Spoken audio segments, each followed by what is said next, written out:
Hey everybody, welcome to ZealZaddy. I'm Scott Coventry. I'm the DM and storyteller here.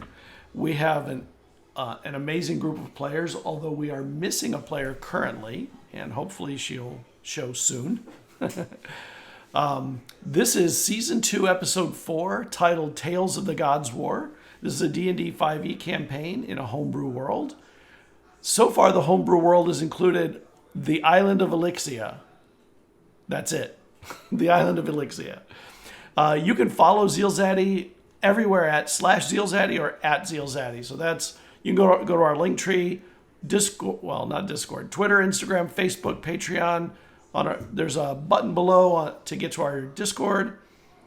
We sometimes hang out in there, and mostly in players only, but when we're not in players only, we discuss things of a D&D nature most of the time also.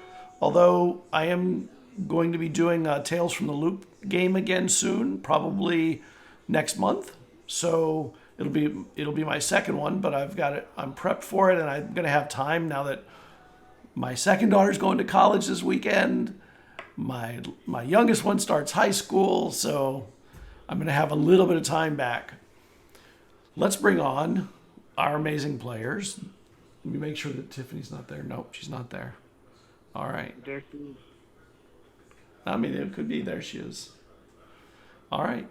And let's start then let's go with Brandon. Let him start us off tonight. Hey, I'm Brandon. I play Morcant on Amstel. I'm the cleric of the group, and I'm super excited to roll my d20 a few times tonight. That will happen. How about Morgan?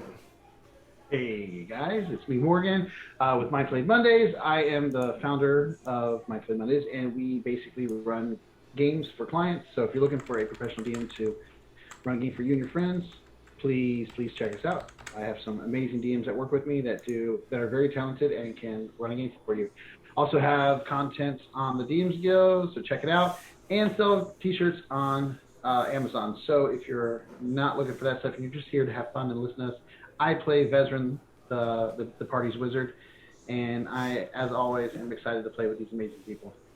So, and you can find me on My Played Monday at My Played Mon on Twitter. All right, and Dillon. Guys, I'm Dillon. Not much to say other than I play Eslov, the Dragonborne Barbarian.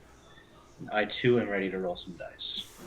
All right, so who wants to do a recap? Or do you want to do it collectively? Do it collectively like we always do. We don't always do that, but okay. If you want to do it collectively, go ahead. We should always do it. I think Dillon should start. So Dillon, tell us what happened on your end. What did we even start with? Gunnel out. Gunnel out, yes. The main thing that I remember from last session was the various interactions we had with the kobold Gunnel, who was soliciting some sort of request for a favor out of Eslov. I guess probably because she thought he was the dumb one who would cave in easily. I didn't say that. And she was trying to slight Morcant. I think this was why she was doing that. Yeah. I think on that one too, you guys had a big party, right? Yes, and she tried to do it while Eslov was either drunk or hungover, one of the two. Yeah. Or both, possibly both.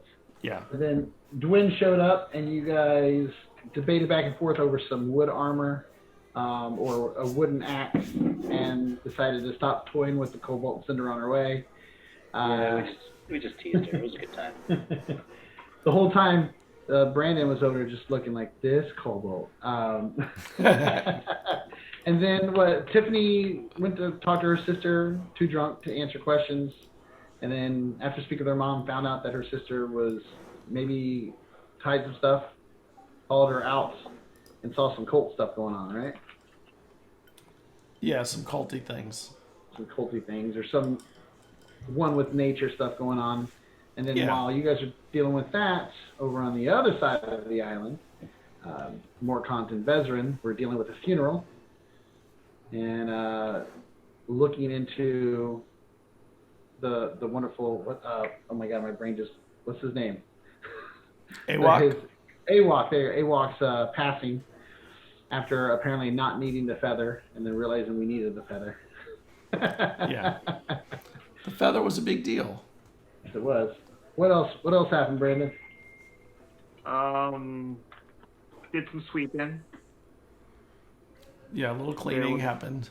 A little cleaning. We, just kind of hung out, did a few things. Nothing of event. We didn't view the death of AWOC at all or anything like that. And see that dude we saw in the forest talk about stuff. That didn't happen.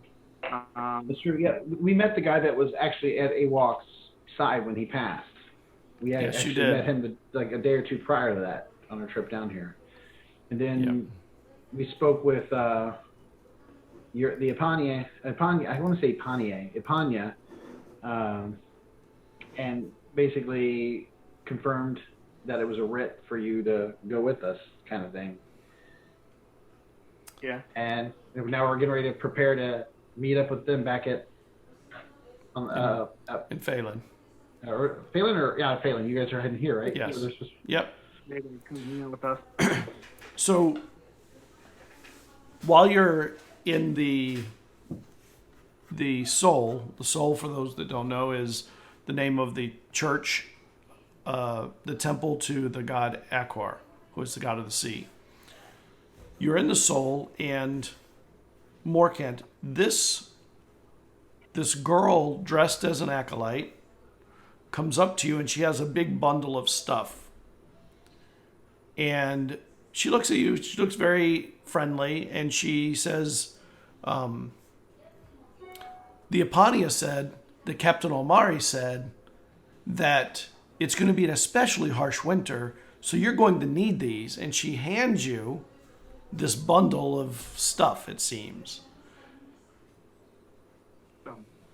Thank you. What do I see in the bundle? Make me a perception check.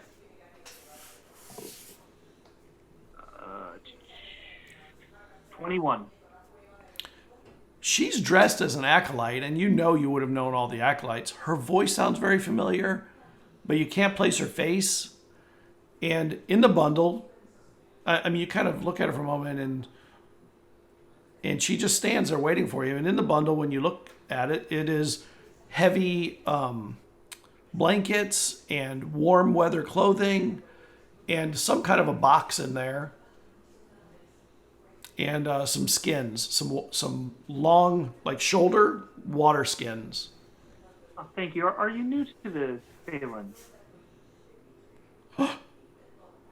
And she just turns and walks away. And you can tell she was offended by that.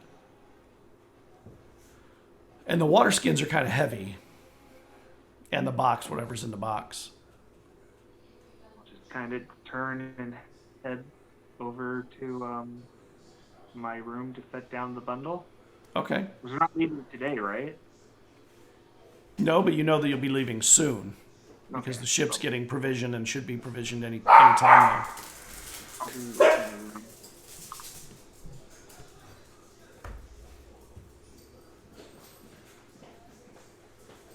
Okay, you get in your room. Morcant, you arrive at the soul, and Do you mean Vesryn? Vesryn, you arrive, right. Morcant's already at the soul. Vesryn, you arrive at the soul, and you see that Morcant is heading up to his room, and some girl is walking across and away, kind of like mad. And then you see, and you realize it's Edda. Edda. Oh. Why is Edda mad? You know? Edda, excuse me. What seems to be the matter? I don't know what's wrong with Morcant. He acts like he doesn't even know me anymore. And she just turns and walks and leaves. That's a little odd. She leaves. She's mad. So, okay. And I'll head up to Morcant's room to see where, because by the time I talk to her, he's probably already headed up the stairs. Okay. Oh. Come in. Hey, Morcant, did you mean to upset Edda? Make me an intelligence check. Intelligence? Yep. I'm super smart. 12. You don't know that name. Edda? Who is that?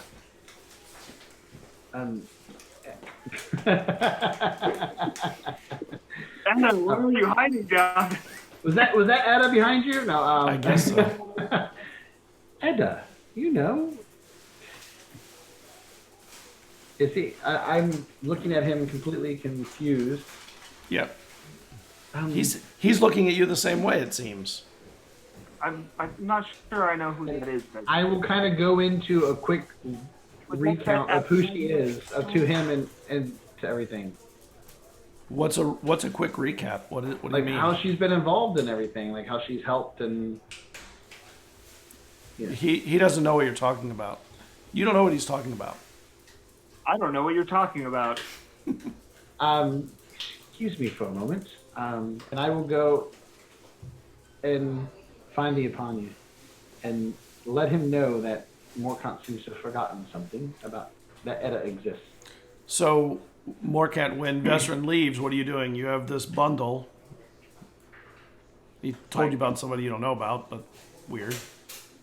The face to the bed, and yeah, going about my day. All right. Something smells good from this bundle, though. Does it smell like it's going to spoil if I don't look at it? No. Oh, No, okay. it Then I go. smells sweet like honey or something, and honey doesn't go bad. All right. I'll make sure the bundle stays nice and tight, and so it's ready for traveling. Okay. It was very well put together for me, so. And it's enough. It's obvious enough for well. all four. It's enough for all four of you, not just you. Oh, okay. That's why it was so heavy. It's like 4 water skins, a big box, 4 the big heavy blankets, 4 of the sets of heavy coats, all of that. Obviously put together by somebody who cares about you very deeply. Obviously. So you go see the Epanya, and he is not there when you go to his quarters. I will ask around for him. Bless you. I'm in the soul, so it makes sense to bless you. Yeah. He's now blessed. No bonuses, though, because I'm not a cleric. So, yeah, I'll ask around. I'll ask anybody where the Epanya might be at. So. I think he is in the town center over by the naming stone. Says who one would of be- the. Who would one be of the the- next highest ranking in charge here at the moment? One of the Samines, and there's 3 or 4 of them. Who's the most likable to deal with? 'Cause I know some Samines are very busy, and some are more open to interacting with others than maybe some of the other ones who have so much on their plate. Andrel is pleasant. All right. Well, then I will. Can you point me in the direction of Andrew? He's right over there. And there's And I will. an older gentleman who is preparing, working on keeping the fire up and getting it warmer, and directing some of the other acolytes. Excuse me. I'm sorry to interrupt. Good sir. Andrew, is it? It is. I don't know if you know who I am. I am Vesryn Magic, House Magic. Of course I know who you are. Yes. I have concerns about my companion, one of yours, Morcant. I just saw him. He went up, I think, with a bundle of clothing Yes. for the journey. That Edda gave him. Yes, that Edda gave him. He doesn't remember Edda. Well, what do you mean he doesn't remember Edda? He doesn't know who she is. He's grown up with her. he has no memory of her. I just asked him who she was, and I literally recounted her helping us during the trials and tribulations on this island not so long ago, and he has no memory of those things that happened. I'm a little concerned about something happening to his memory. And to be honest, he had some visions while we were at sea. And I don't know much about the detail, but I'm just curious as to what might be happening. I'm just hoping that perhaps you can take a look at him and see if maybe you can figure out more than what I know. I'll go speak with him. Thank you for bringing this to my attention. Yes, I need to make sure he's at his top performance for both the soul and our next task at hand. Right. So, go on. Sorry. I was going to say, when he does that, I'll go find Edda and just kind of comfort her and tell her he's just messing with her for now. Like, don't worry about it. I don't want her to be What do you upset or mean worried. messing with me? Why would he mess with me by acting like he doesn't know me? Okay, That's so offensive. I'm sorry. Perhaps I was just trying to make it seem like... I've kissed him! You have? Well, I tried. Oh, but... I would love to hear the details later, but... Okay, and the truth is, I'm not sure if something has happened to Morcant, but it seems his memory might be affected. I don't think he was trying to offend you.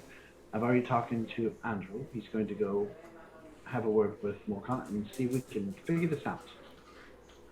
But just be patient with Morcant. Something is obviously not perfect at the moment, so we'll get it resolved. Morcant's a resilient man. Oh, okay. I'll wait for Andrew to let me know Just what. be patient. And she, a little taken aback by the thought, concerned but also still upset, heads off to her duties. Eslov, we're gonna hop across the island to where Eslov is for the moment. Eslov, you had seen Cerridwen run off into the woods, chasing her sister. Into the slough, actually, which is more of a swampy part of the woods. And what are you doing when they leave? I was still at her mom's house, right?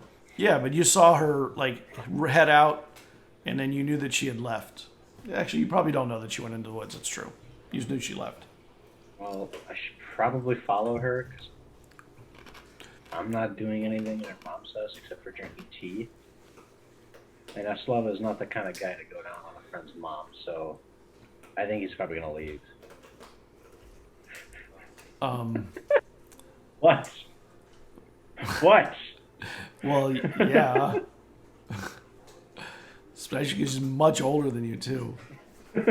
I guess it makes you a good friend not to go down on a friend's mom. So. Right. That's what I'm saying. That is a good friend not to do that.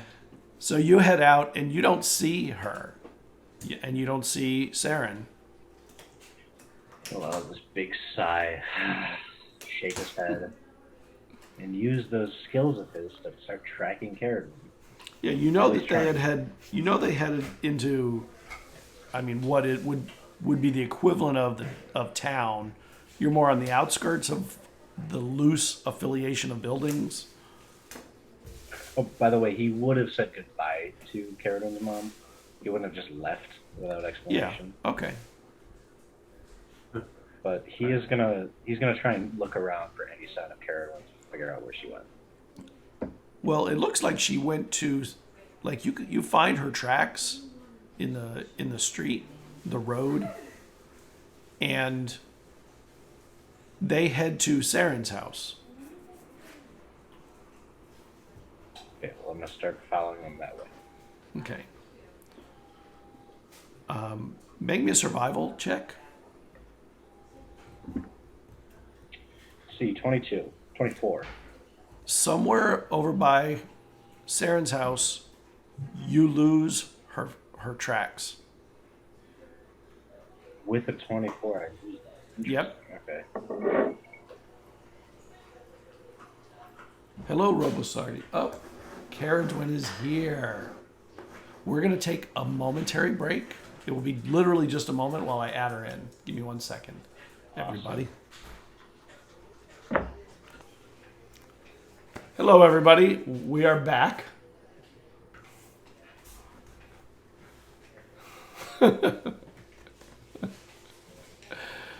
Yep, nothing explicit. So, interestingly, I had left the mic on again, and I forgot about that. So they got to hear all of that. Of course. Yeah, they did get to hear most of that. Yeah. I mean, it was an interesting conversation. Now I'm outed myself as the weird one. They don't even know who it was. They assume we're all weird. Well, they recognize that voice. And they would be right. I mean, Fair I enough. mean, But see, there's levels to it though.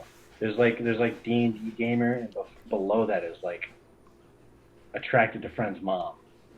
Yeah, that's true. On the weirdness iceberg. here, I'll throw an olive branch to you, Dillon. I had a crush on my friend's dad. But he was, in my defense, he was a charming Irish man who knew Taekwondo. So I was, Yep, I can see that. Who wouldn't? I mean, he sounds delicious to me. Okay, so we were back with Eslov trying to trace or track Cerridwen when she started following her sister Saren. I'm gonna guess that now that Tiffany's back, I somehow back up on Cerridwen's tracks. No, you don't. Okay. But you spend some time trying to find them, and your friends, Gunnel, your friend Gunnel, and another kobold come traipsing out of the slough. And not just traipsing, but almost panicking. And they come up, and Gunnel goes, "Your friend Cerridwen, she's in trouble." And the other one with Gunnel looks at you and goes, "We'll show you where she is okay?" What kind of trouble? "She's just in trouble. We need to get where she is." Uh-huh. There's no contract involved with me following you? And they stop. And Gunnel goes, "There's no time for that." And the other one goes, "I'm not showing him then." He like crosses his arms and like does that thing that a parent does when they look at a kid who's done something bad. Yeah, the other one, and Gunnel goes, "You don't understand. Cerridwen's in trouble." And the other one looks at him and goes, "Gunnel, we can't show him until he signs. This is worth mayonnaise, is it not?" And then he looks at you, this other kobold that you don't know. And Gunnel looks offended. "I'm not leading the way." I'm going to need some sort of Kundra. proof before I sign anything. You can show me some tracks, perhaps. If I show you the tracks, then you'll track them. I don't know how to track. I saw you looking for tracks. I was looking for them. Doesn't mean I find them or lead them. I will put into this contract that if you don't find Cerridwen where we say, then this contract will not be completed. He rolls his eyes, and then he just walks in the direction that they came out of the forest Okay? without signing anything. And Gunnel starts panicking. Like, "Kundra, we have to show... I'm not showing him. We have to complete a task. This is a task, and this is an important one." And and it sounds like Kundra is making sure you can hear this, and they start following you. At a bit of a distance, but following you.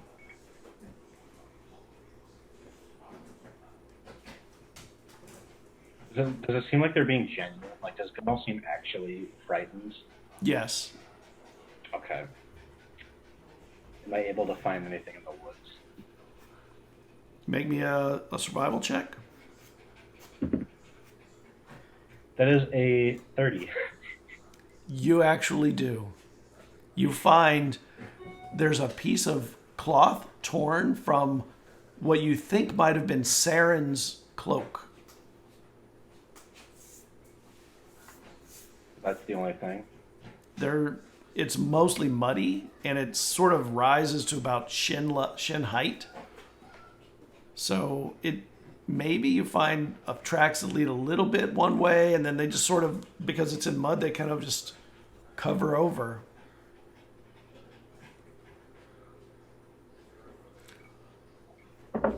How long do you want to look? A good couple minutes before he goes back to consult the kobolds. All right. After a while, you do find another place where you can see mud rose up out of the mud to a little rise of grass, and you find footprints that go that way, that head deeper in. He's going to follow the footprints. Okay.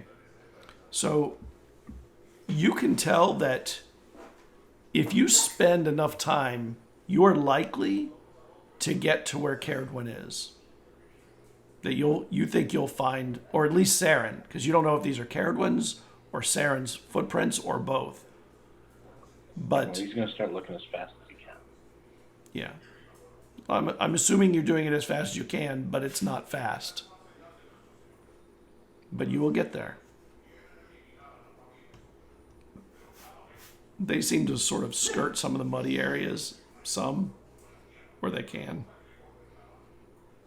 And Kundra says it will take you too long this way.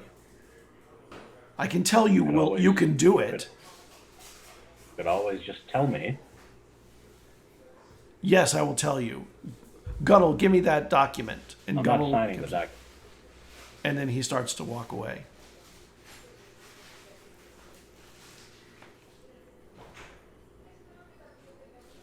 I'm going to go pick him up by the scruff of the neck. Oh no, he runs. Oh, if he sees you coming towards him, he books it. How about I do it so that I'm like offering my hand to like look at the contract? So are you thinking about doing this after you frightened him by going to chase him? This might be metagaming a little bit, but I'll start chasing him if I can. What's your running speed? 30. Okay. And Probably faster. it wouldn't make much of a difference. They're not running in the mud as much as you are, and they're avoiding it. But if they do end up in the mud, they're not going as fast as you. Gunnel says, wait. Kundra, I'm giving you an order. You need to show him. And then he'll sign it afterwards because he will do it out of the spirit of the agreement. Correct, Eslov? Because you are a good person. He's like chuckling to himself a little bit. And he's like, yeah, absolutely. And Kundra looks at him with just piercing, angry eyes.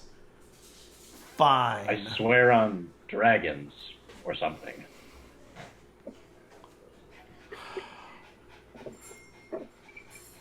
And Kundra starts leading you in, and you are going the right direction, but it's tricky in here. And there are areas where there are no tracks for 20, 30, 50 yards at a time, and then suddenly there's a few.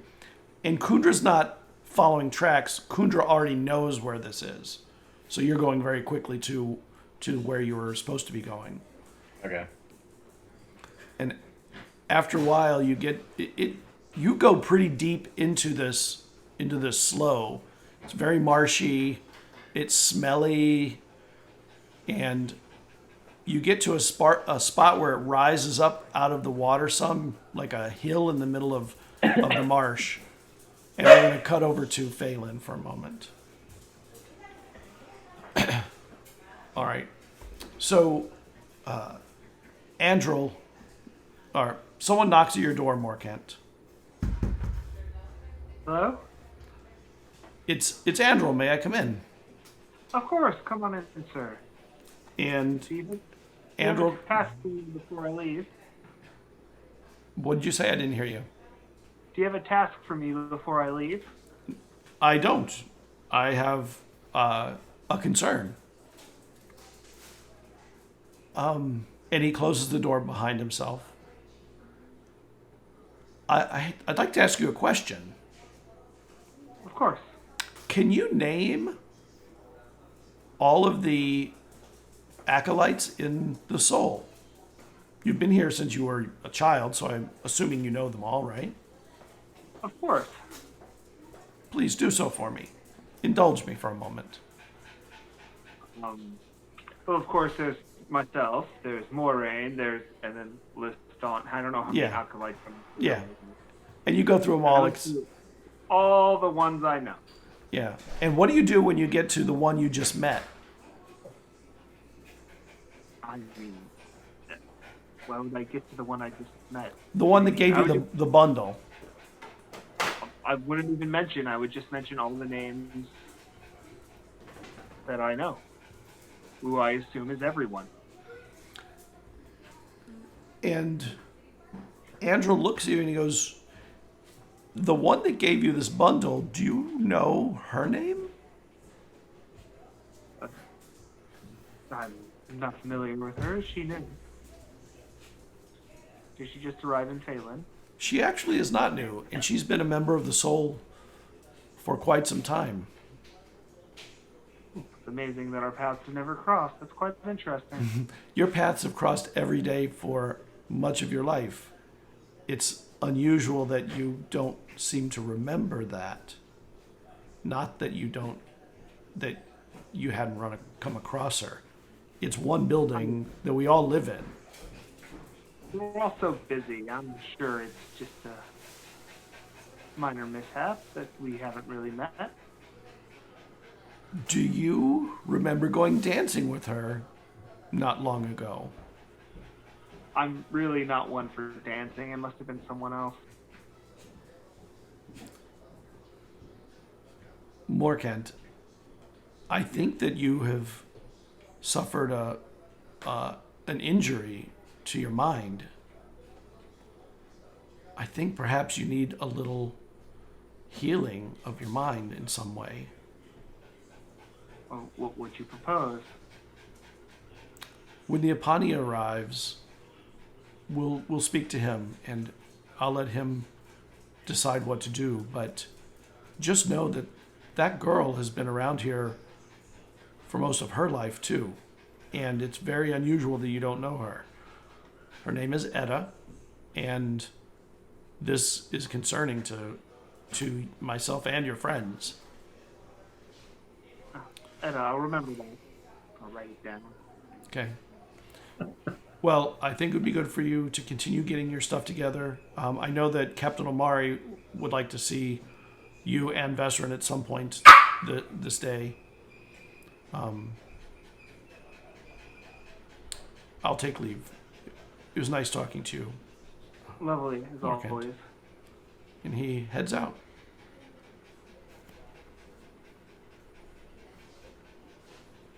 What are you doing, Vesryn? Vesryn would actually be, surprisingly, helping around the Soul. Since Andrel had left, he was, without magic, he's sweeping and doing things and helping where he can. Since they're helping his friend, he wants to show his appreciation by helping the Soul out as well. So he'd just be cleaning up the Soul wherever they need him to help out with. Every so often having his familiar, also named Soul, do a little bit of magic just to speed some things up. But for the most part, doing it by himself. So Until Andrel comes back and can fill him in.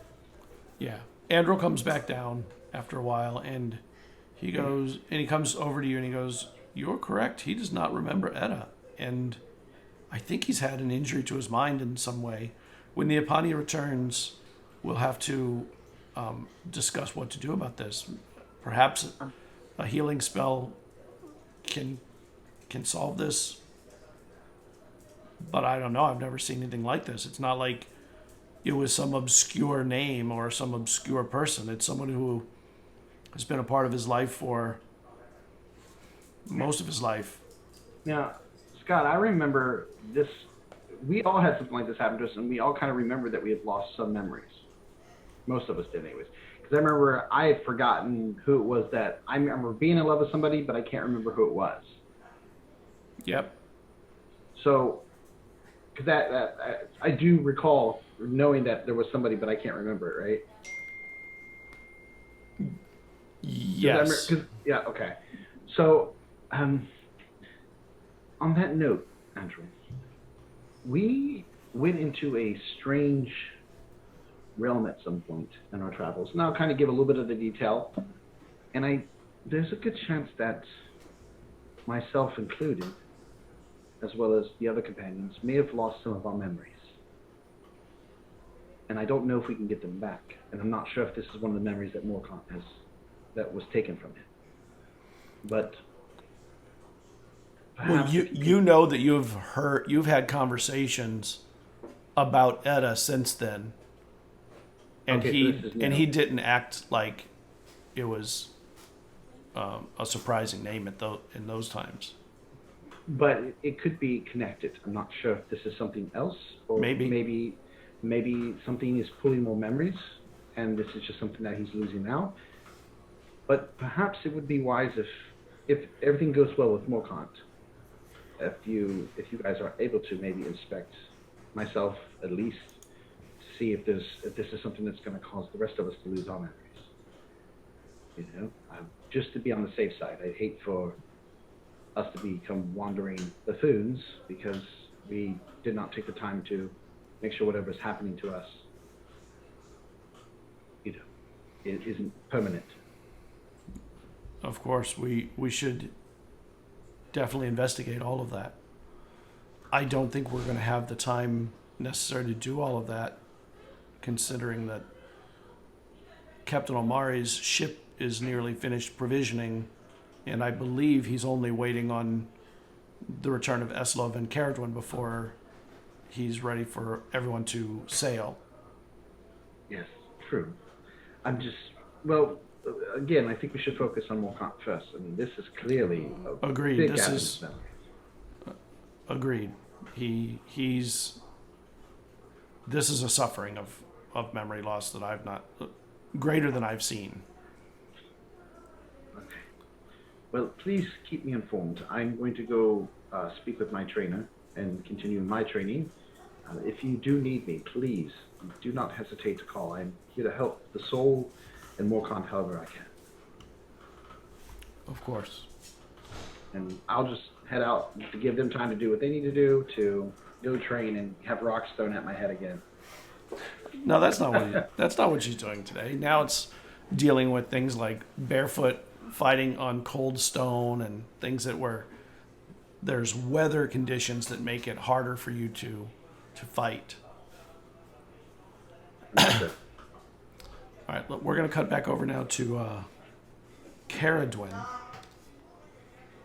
So, when we last left, in the last moment of the last session, she put her hand on a standing stone in the middle of the slough, and a bird flew out of it, a little sparrow.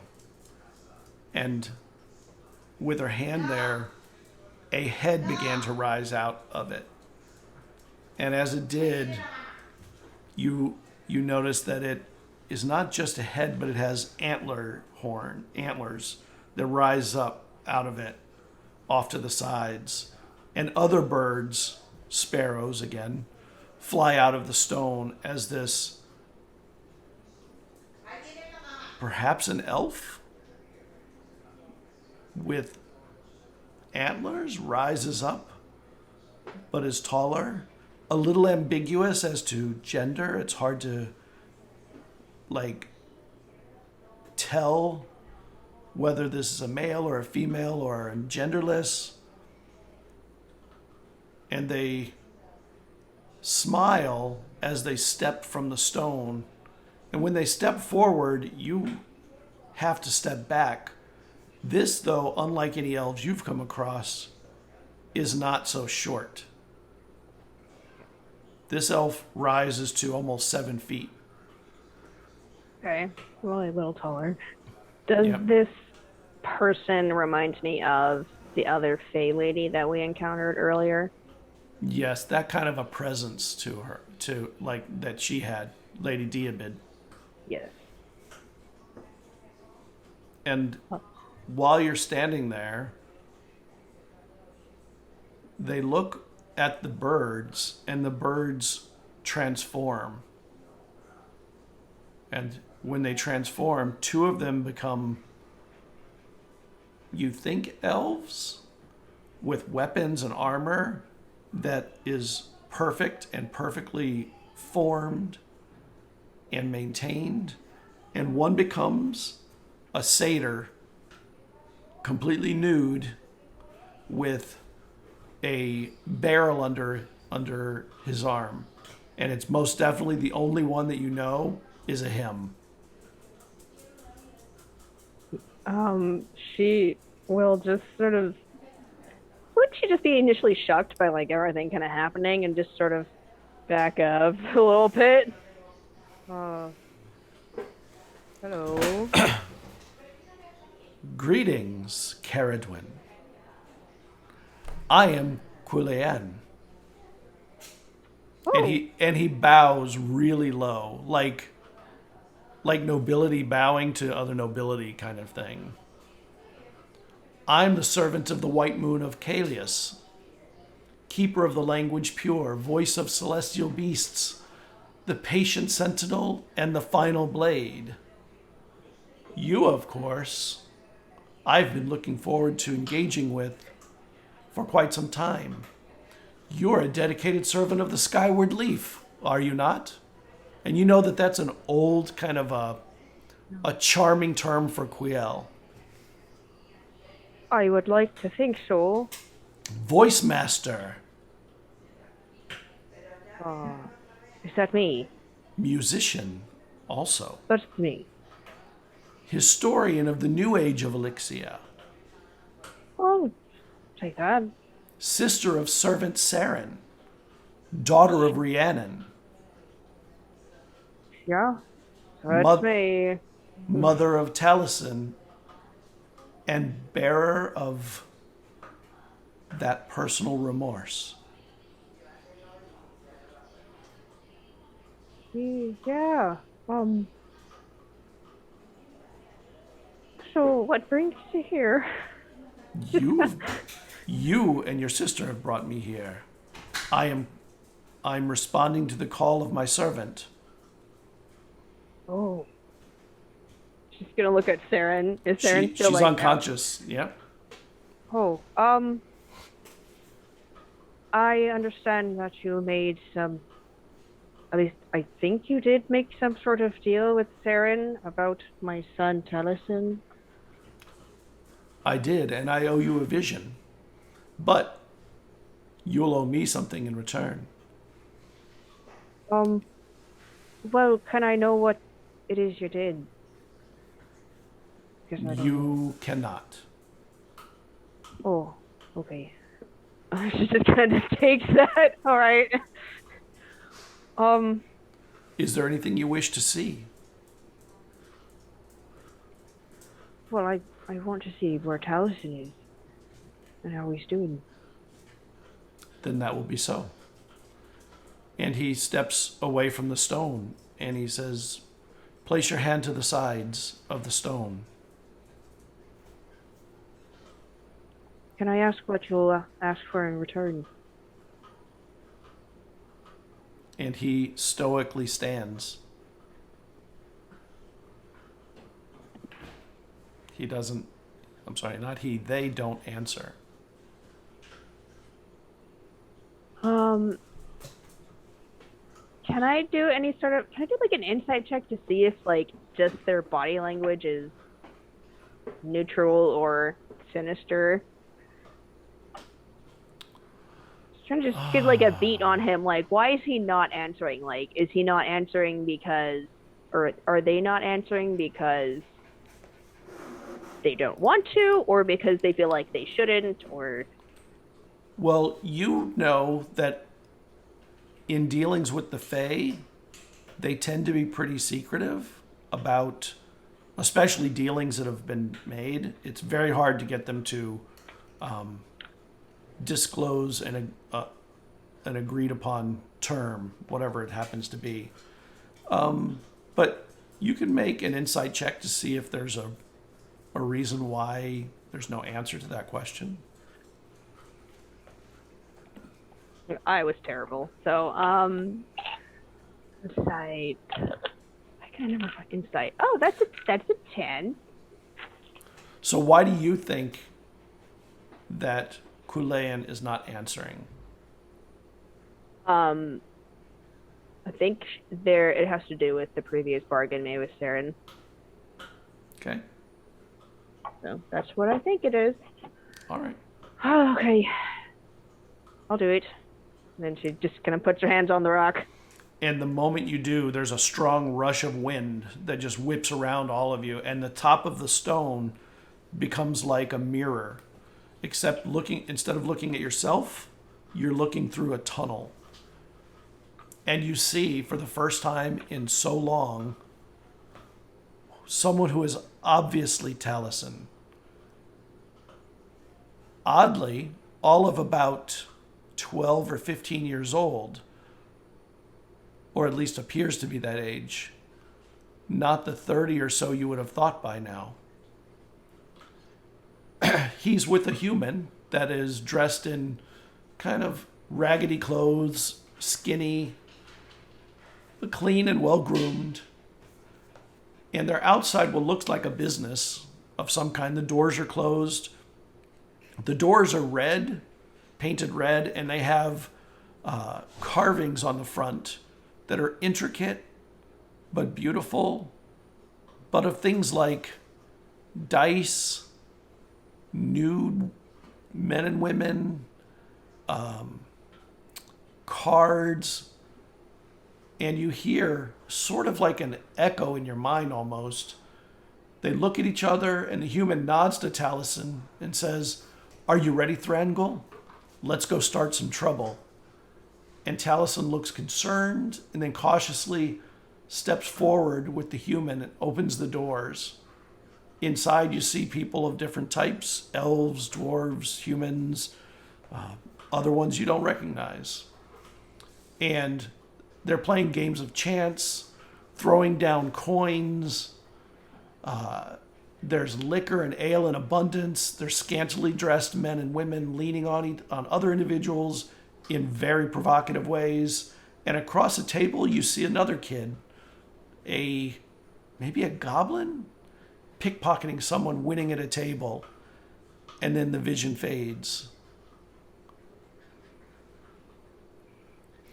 And then you hear as the wind dies down, your ship is prepared to leave.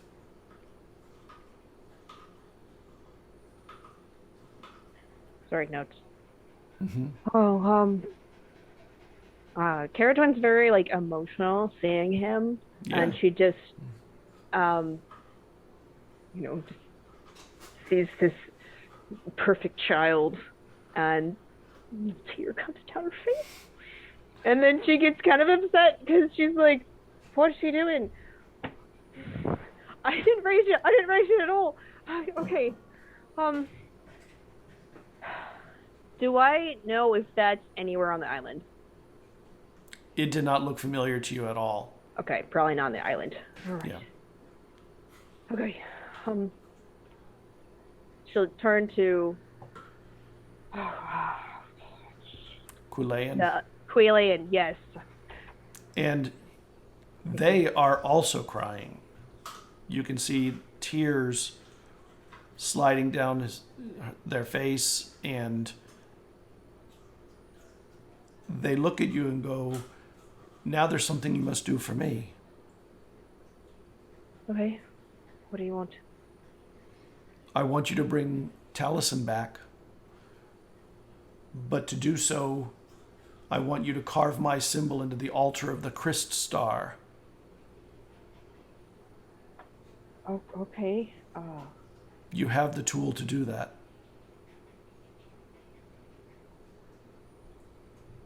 What's the Christ Star?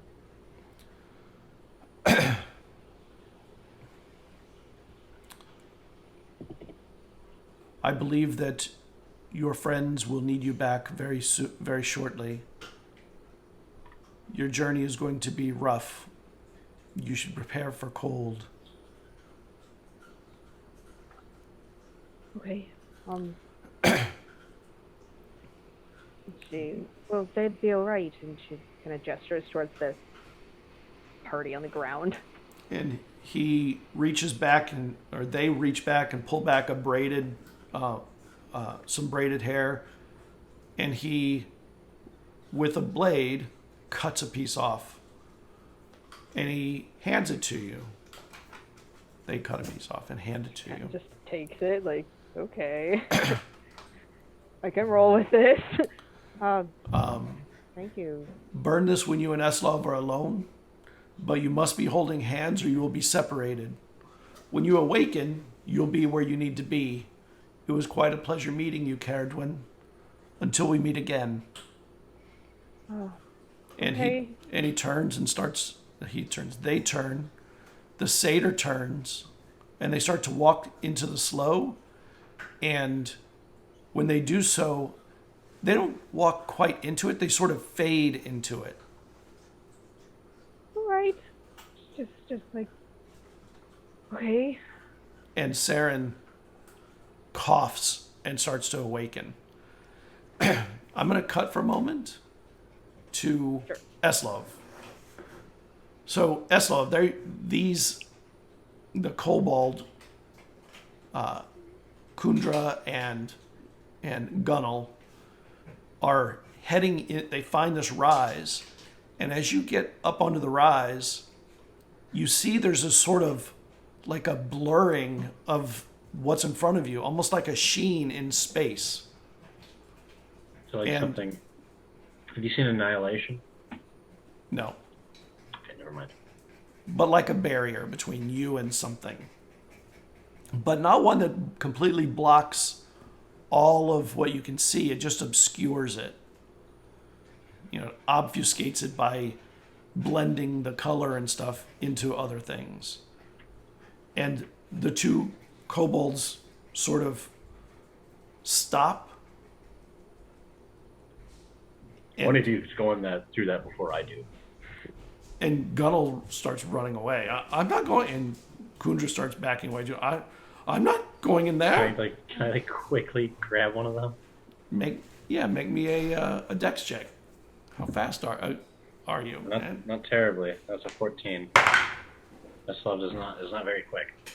You grab and get some clothing. So do I still pick him up? Yeah, you grab the clothing instead of him. No! No! He just tosses it through. You're a kobold Sorry. tosser. Sorry, not sorry. And Kundra hits this sheen, and it's sort of like hitting a sheet hanging on a line, and he hits it, and it slows him, and he slowly then kind of falls back a little bit. You okay? And he runs over. And his eyes are so wide, and if he could go wide as a sheet, he'd be wide as a sheet. And he tries to get around you and go and run and flee in literal terror. I'm not gonna pursue him this time, but I'll just go ahead and put my hand on the barrier. And as you do, the barrier fades away, and you see Cerridwen surprised, almost turning and looking at Saren and some other people that are on the ground, almost in a circle around a tree, a big tree. He just looks. Like he's Make me a perception check. Yeesh. 11. Okay. And Cerridwen is looking down at Saren, and Saren coughs. I'll go over to her. Cerridwen, are you okay? Yeah, I met Quile and... What? Yeah, they're pretty nice, actually. Oh, But, yes, dangerous, but nice, I suppose. yeah, she kind of, like, thinks about how, like, Quaylan was shorter than her, but she still felt, like, lesser, which was a weird... Well, with the antlers, maybe Yeah, not okay, shorter. yeah. Maybe not shorter with the antlers. Like, the presence, like, made this person... Yeah. Yeah, they showed me Taliesin and where he was. Oh my God!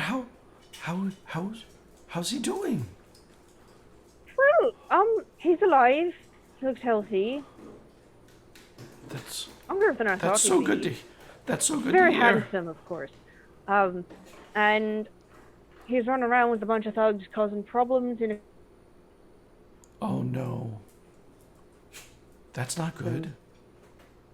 Just, yeah, I guess the grand plan didn't go so well.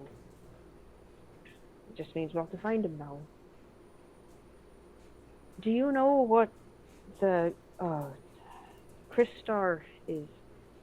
No, never heard of that. Well, Quaylan showed me Taliesin, and then they asked me to return him and carve Quaylan's symbol into the Crystar. So, I hope. I don't know exactly what that means, but I hope. I can draw you his symbol when we return. Okay, that's a start at least. Oh my God! I can't believe that you met them. Did you Yeah, meet? Well, I met Quaylan, and there's a satyr with a keg. That's Crythe. That's Crythe. You met Crythe. Oh, Crythe is handsome too.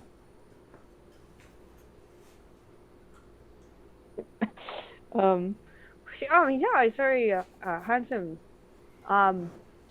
She kind of like blushes thinking about how he's very obviously male.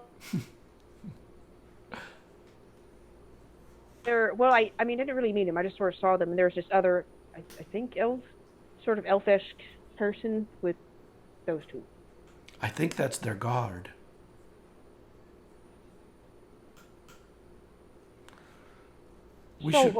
And suddenly you realize Eslov is on the edge of the hill walking up. Just staring. Oh, I guess not staring. Or staring, whatever you want to do.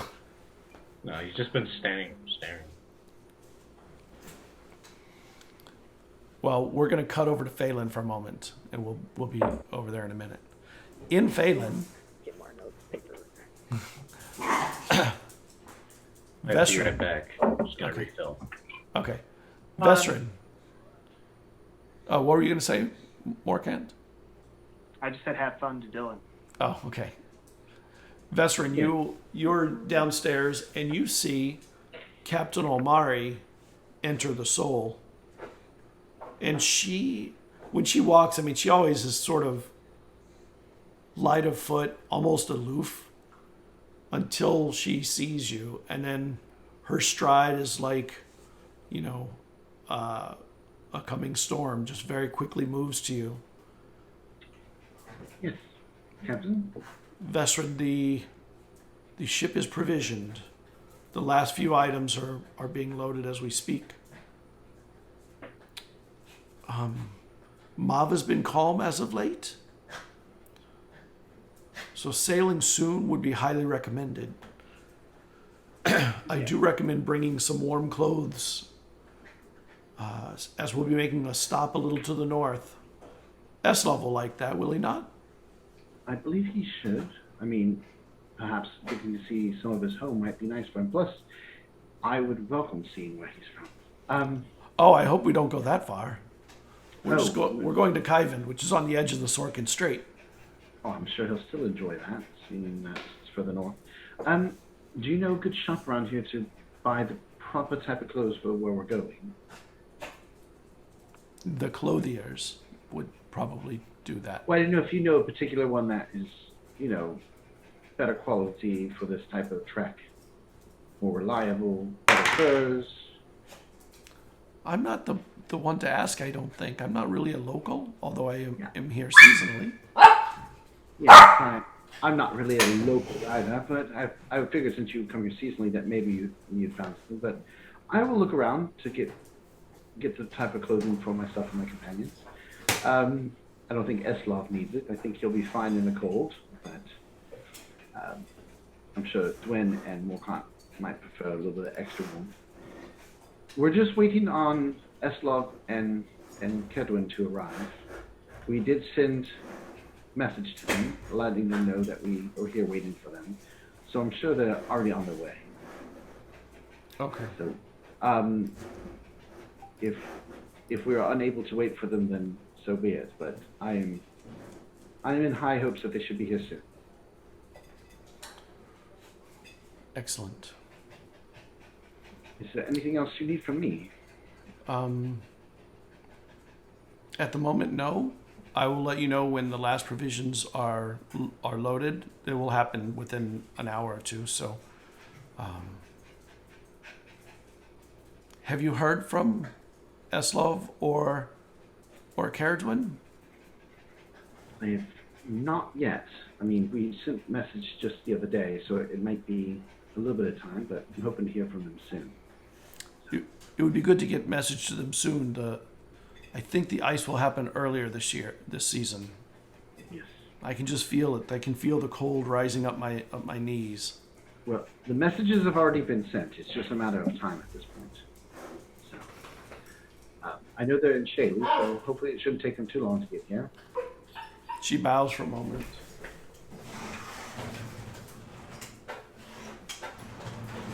All right, my dog is barking to get a toy. Oh my god. And she heads out. You say, Captain. When she leaves, she seemed a little concerned. Not just rushing, but maybe something more. It's hard to tell. If I notice it, I will try to catch her and just... Is everything all right, Captain? You seem a little on edge. I'm just worried about the ice. I'm worried about ice sheets and bergs. As we head out, we are getting near the time when it becomes more dangerous and the seas get more higher risk.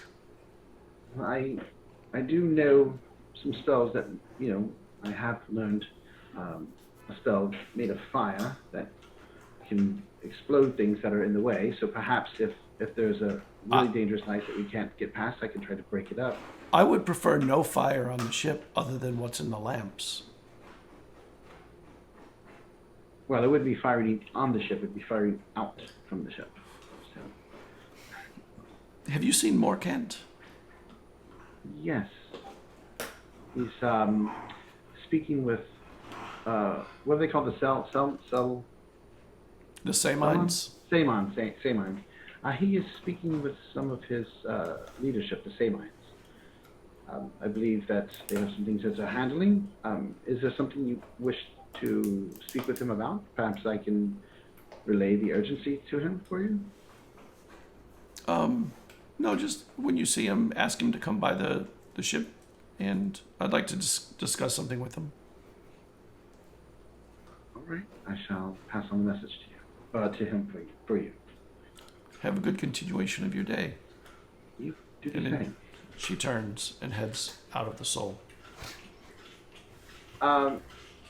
Insight is, if I can, just to see if there is a concern about Morcant being on the ship, because I don't know if she knows about what happened with the dream and him almost like blowing a hole inside of her ship, or if this is like, just something else. I'm trying to see if I can get an idea of what she might be worried about with him.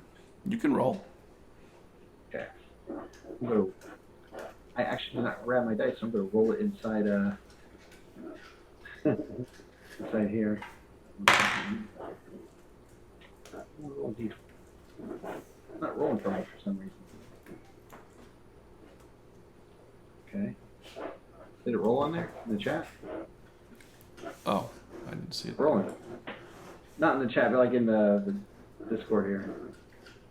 This is not found. Won't let me roll. Okay, well, let me grab my dice. Sorry about that. So busy talking about mothers and stuff. Gonna grab my dice. Yeah, it's got Morgan all hot and bothered. Yeah, that's oh shit. First roll, nat 20. That'll be a 24. Best I can do. She did seem pretty concerned about weather and getting the ship out soon. Mm-hmm. But can't really get a pinpoint on the Morcant thing, right? Yeah. No.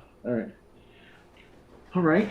So I will go see if I can find Morcant and see if the Sagewynd and the Epania have already worked with him or not, or anything like that. Well, the Epania is not back, but the Sagewynd, as you are finishing up, comes down. You had already spoke to the Sagewynd, actually. That's what I'm saying. I wasn't sure if this was Yeah. like later on in the day, and that's what I was saying. It is later on in the day. Yeah. Any word from the Epania to the Sagewynd? No, he should be back at some point soon. Okay.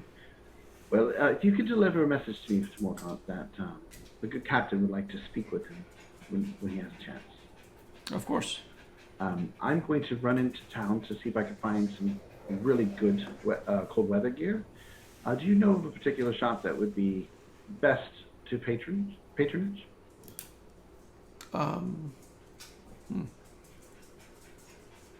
And he gives you the name of a shop that the locals would know. And I don't have one off the top of my head, but sure. And one other question: do you happen to know if the soul has any arcane spells that, like gusts, learn a spell to help out while we're traveling on seas to give the sails a little bit extra wind when needed?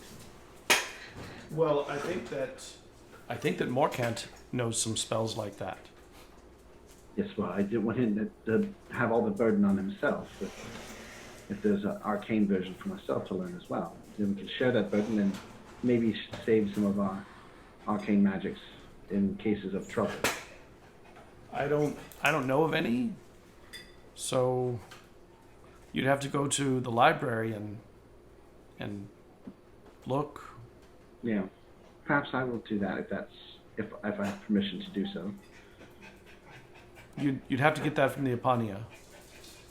Okay. Well, then I guess I'll wait for the Epania. Yeah. So.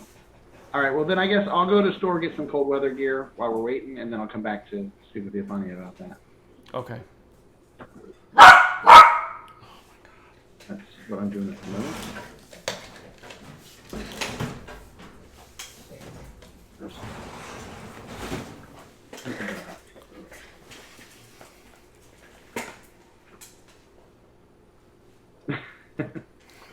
My dog is so annoying right now. Can't be worse than kids. Sometimes it can be.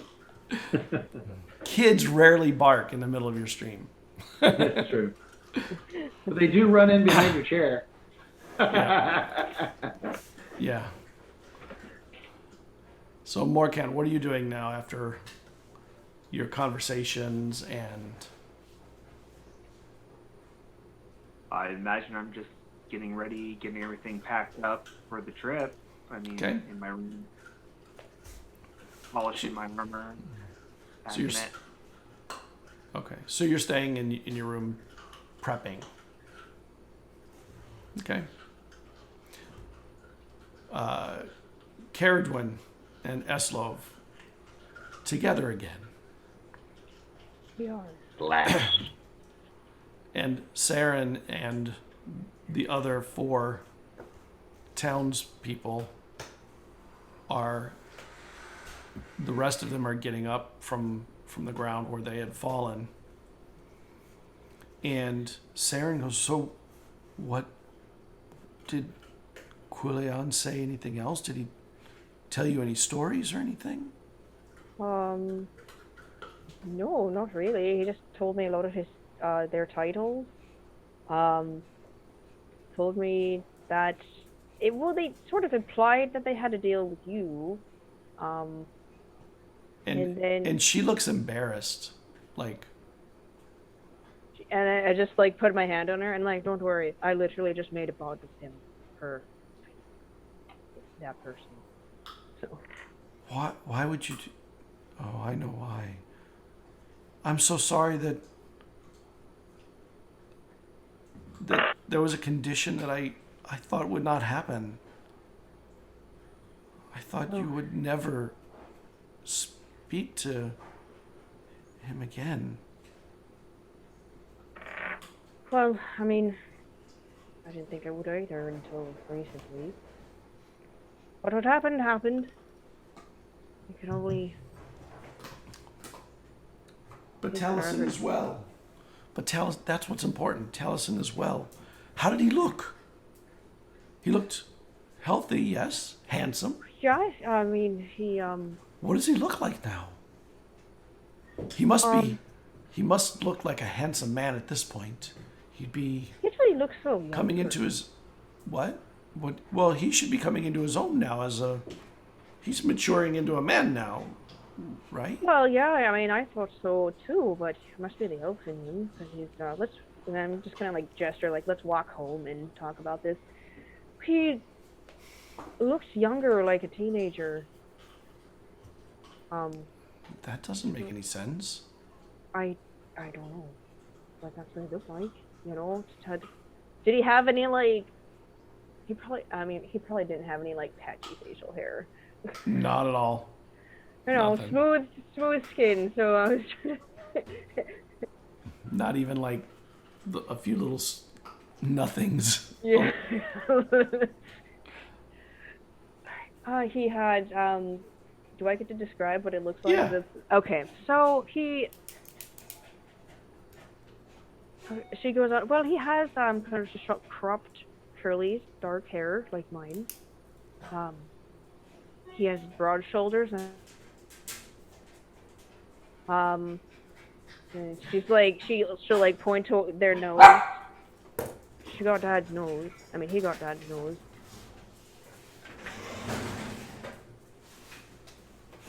The other, a little gainsy, you know, as teenage males tend to be. Yeah. You know, you know, he's just sort of, he's on the more handsome side, but he's still a bit awkward. You know, like he hasn't quite grown into himself. And as you're walking and talking, Gunnel is standing in front of all of you suddenly and has a document out with a pen for Eslov. What's this? Links. She doesn't say anything. She just puts it out for Eslov. She had said something about me signing it after leading me here, but I never agreed to it. Not only that, she said Dwayne was in danger, didn't she? Dwayne was in She danger. also lied to me. And I say this. I did not lie to you. I'm saying this as I stared at her. As I stare at her. Well, you were there when the lie was spoken, and you didn't say anything, so it's the same thing. I don't owe you a signature. You most certainly do. Nope. We fulfilled our obligation to you on good faith. It was not good faith. It was good faith. It was We brought you horrible to faith. where the danger was. It was very bad faith. What danger, might I ask? Where's the danger? She was in some mysterious orb in the middle of the forest, in the middle of the swamp. Does she look harmed to you? Not everyone who enters danger comes out harmed. In fact, she not only has she avoided danger, but it seems like she's made a few new friends too. Kind of like just looks around at Alice. Cerridwen, would you be willing to sign in good faith for your friend who has no faith? I wasn't there for the transaction. We And led he him says- to you, promising to lead him to you when you were in this dangerous situation, and we allowed it to happen on good faith because he should sign in good faith after the fact.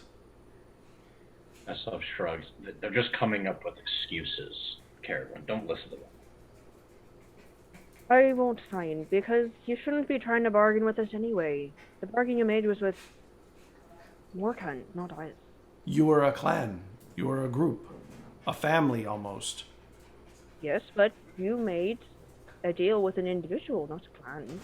Ah. So then you're dealing with only one of us. Excellent. Listen.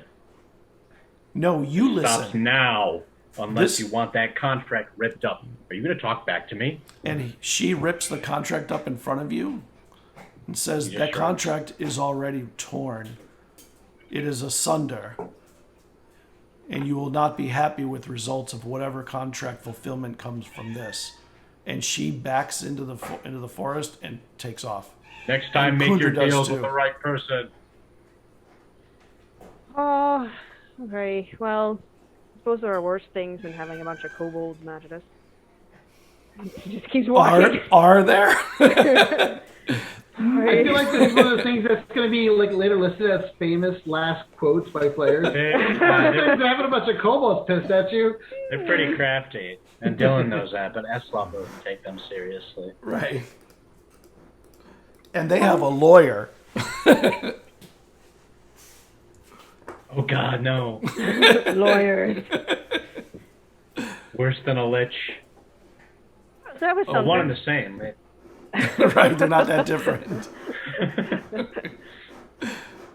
Well, we got it going. She's gonna like power walk back to her mom's house, and then tell Eslov like what happened, and tell them that Quailian implied that it's gonna be cold and that our ship is ready and that we should probably get there as soon as possible. And then she like pulls out the like The braid. braid, yes, the braid, the lock of hair. And then they gave me this lock of hair and told me to burn it when we were alone, holding hands. I can infer that that means it teleports us. I don't know. But I want to get a few things before we go. Okay. So she's gonna go to her mom, and then like, I remember the Viscount asked me kind of threateningly to like teach Vesryn stuff, so she's gonna get the history books, put them in the pack, and then Okay. she's gonna go to her father's study and get his spellbook. Okay. Shit's going down, Yeah, get the spellbook. potentially. And it's just there, right? Or did? Yeah. Okay, so she'll pick it up. It's a little dusty in there. And Has your a little mother moment. and your mother is waiting for you when you arrive. Saren, you're okay. And Cerridwen, you're both. Thank goodness. Is everything okay? Yes and no, maybe. It's mostly okay for now. We have a lead on Taliesin, and I've seen him in a magical vision. He seems okay. And then she'll like explain a little bit more. Like Quailian wants me to bring Taliesin back and carve his name into the Christ Star. Do you know what that is? I don't, but I do remember the name Quailian. Yeah, it turns out it's a archfey or fey lord of some kind. Has a satyr friend named Truth or something. Hang on, Christ.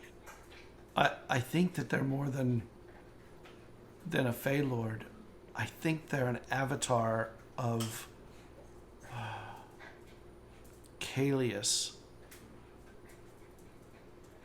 which you vaguely recollect was some god that somebody mentioned at some point. Do you remember? I don't know if you've ever taken a note on it. An avatar of Kalius. No, I don't. Okay. We're taking All right. notes on lots of things. So Yeah. I think I missed that one. I'm not sure that I ever actually gave it to you. No, I think this is But the I am first now. time we've mentioned that Kalius, that Quailian's an avatar of Kalius. Okay, that's cool. Okay. Alright. And then have you ever seen a casino that has red doors with ornate carvings on it, with naked people and cards and things. That sounds like every casino I've ever seen. Yeah, but are they like specifically red doors? I haven't. Okay, she's like every casino I've ever seen.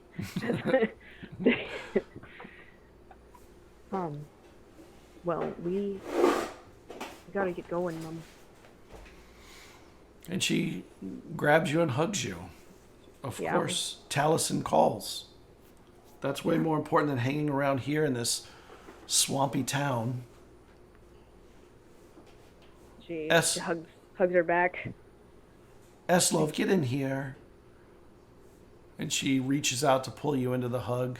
Yeah, he'll kind of awkwardly slide in. And she locks you into the hug big. And while you're in this hug, she kind of whispers, you have to take care of them, right, Eslov? You have to make sure that Cerridwen and Taliesin get back safe. Of course, I'll do my best. No, you have to do more than your best. You have to make sure it happens. You have to ensure it. And she lets go of Cerridwen and she puts both her arms on your shoulders. You have to ensure it. I'll put their lives before mine. And then she gives you a hug. Like, just you. Thank you. So I guess I'll get the horses ready so you can get on the road. I think we have an alternative form of transportation. Yeah, let's just take the horses. And we can save the hair for later. But I think it only goes to like a specific place. I mean, we might be able to take the horses with us on the hair, with the magic hair. If we sit on the horses and then hold hands while with the hair, Yeah, doing the math. exactly. It's like doing the math in his head. I don't know, let's try it. And we'll just gather the horses and see what happens. So, if I'm hearing this right, you're going to gather the horses, sit on the horses, hold hands, and then burn the hair. Yes, this is not a terrible idea. It's fine. But before we do that, I'm going to pull Sarah aside. Look, I know that we haven't really been famous for getting along, but appreciate I've everything tried. you've done. I've tried so hard. Even when you're wrong about most things. She just like kind of like love you too, Sarah, and then just like I don't know, like pushes her face away. I guess I'll come to visit you. Just get Taliesin back. That's all that matters now. I'll take care of Mother. Right. Or she'll take care of me. I'm not sure which.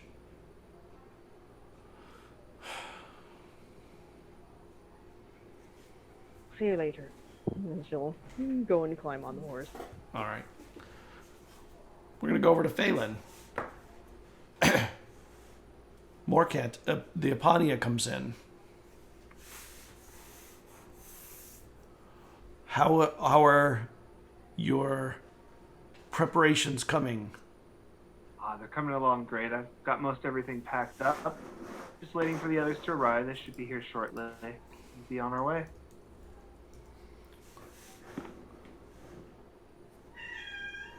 I think that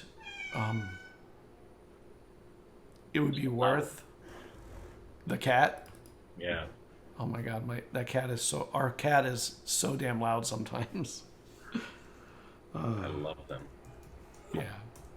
But they're all bad when a stream's going on. They're all bad. They know. They want your attention. They know what's going on. I know. It is They're what stars it is. at heart. I think that we should do some healing prayers for you. I do believe your mind has been affected in some way. I will tell you, as Andrel had said, Etta has been here in this soul for a very long time. And for you to not know that is very concerning. Even beyond that memory, I wonder if there's other things that have been affected. So why don't we, rather than collect all your things for the moment, let's rest for a moment, for a little bit, and pray for healing of your mind. Akor can do anything, of course. If that's what you think is best, of course, but it seems rather overkill for not knowing someone's name. You didn't recognize her face either.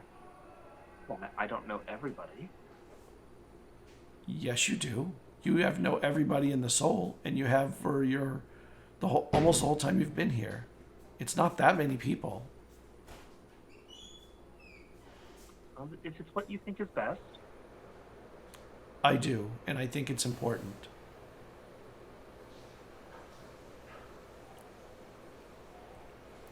And he sits on the edge of the bed and says, "Sit. Let's talk to Akor."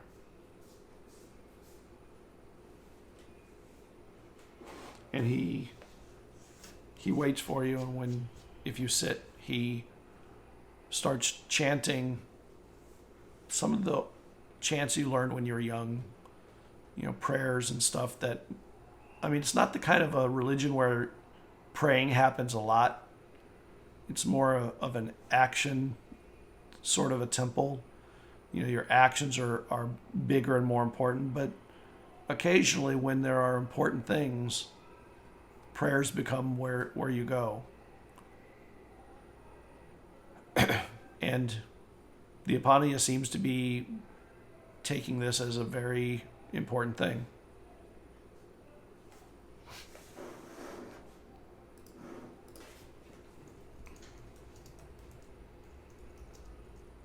I guess I'll pray with him is appropriate. It is. Which is appropriate. Yeah, it's just not real common, but yes.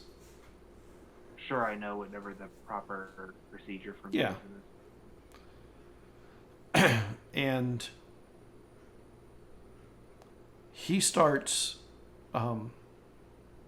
with prayers that you know and you've heard, and uses the language of the religion that you've heard many times. But somewhere along the lines, he starts having you recite things you've not heard before, and words that you don't know, but they sound like they're part of the religion itself. And it takes hours of time that he spends with it. After a while, he continues chanting it, and he starts walking around the room, and he lights your incense to get some scent rolling in here. Can you make me a con check, please? Check. Yep. Not a save. That would be a natural 20 plus. Good. Dude, we were rolling on fire tonight. Yeah. It's interesting that normally you find this kind of stuff boring, but there's a lot of new stuff in here that you've not heard from him, and you've not heard yourself, and it's kept you from falling asleep in the middle of the recitation of these prayers. And while he's going through them, you hear things like restore the mind, restore memories that have been lost to antiquity or lost to magics. And after a while, the Epania sits, and you can tell that he's worn out, like it's exhausted him pretty much. We'll see if the memories have returned by the morn, or by the time you leave, hopefully. I do need to go rest. This has really drained me quite a bit. And he like leans into you and he says, you know, this journey will be good for you. I hope you do well. And he gives you a kiss on the cheek, which is common practice as a farewell. I will miss you in the time you're gone. Come back safe when you can. We'll meet again. And he stands up and he heads to the door and he heads out and he looks back at you as he goes out and he smiles, gives you a big smile, and then he closes the door and he heads out into the hall. And I think we'll take a little break here. We'll be back in about 10 minutes, everybody. We'll see you in a few. Yeah. You say Gunnel? Gunnel back. Welcome back, everybody. When we last left, there was prayer and calling to the gods for the restoration of the mind of Morcant. And then the Apania had to rest. All this effort took a lot out of him, and he needed to go get some sleep. And Morcant, you're pretty tired from it too.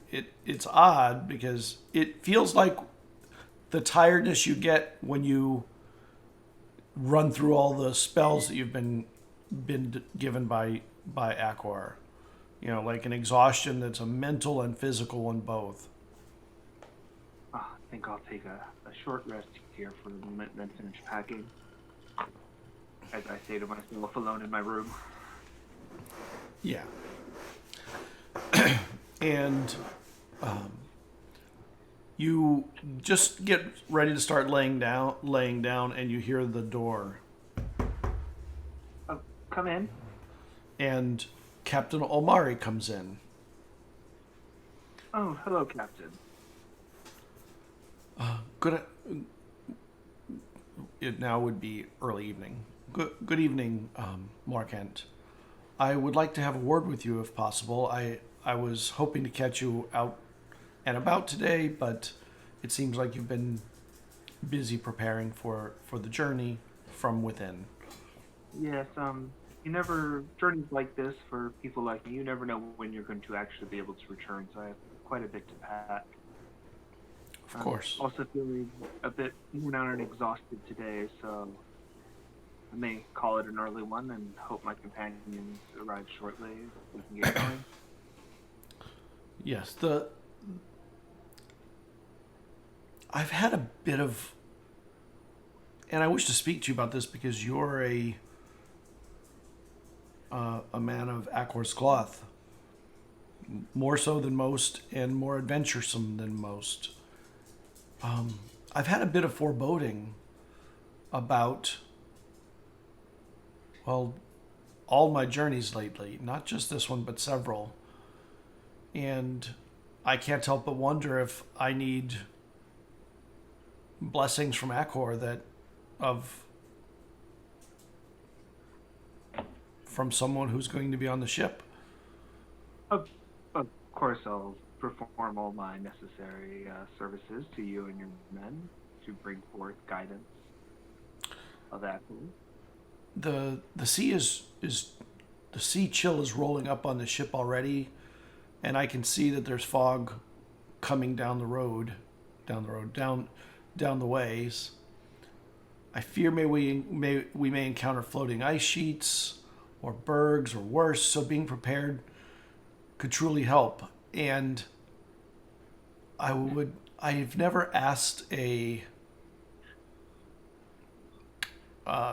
cleric of any type for assistance in sailing, in making sure the sails are full. But I have a feeling with the way that Mave and Torve have been acting as of late that it may be useful. The waters have been unusual, and I don't wish to be stuck stagnant in a place that is so cold that it can become dangerous to remain in one place too long. Well, Vesryn is able to create fire if we need to. The ship is made of wood. I'm a little leery of the erraticness of the fire of wizards. As far as the moons are concerned, recently it's come to my attention the way to correctly predict them. So we'll be using that knowledge as best we can to help you guide. On top of that, of course, I'll offer the services as a disciple of Akor. Well, that's good to hear. I didn't even know that was a thing that was possible. Literally, I've dedicated my entire life to it, and I had no idea it was possible either. That's just a fantastic discovery, I suppose. So Mave is not completely unpredictable then. At least according to some rocks I found in the Dream World. But those seem fairly accurate so far.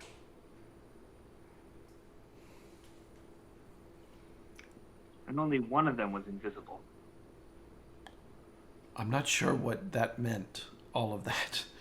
But I'm very interested in seeing how you come to these predictions when we're sailing. Oh, I mean, it's no longer prediction, it's formulaic. Okay. And I only show where the moons are. From there, I'm sure your expertise with understanding the skies will take the ship to where it needs to go. If you need winds to fill your sails, you've already seen my ability to do that, so I will do what I can to assist. Thank you. That's all that I wish to speak to you about. I will see you when your friends arrive, and we'll be able to sail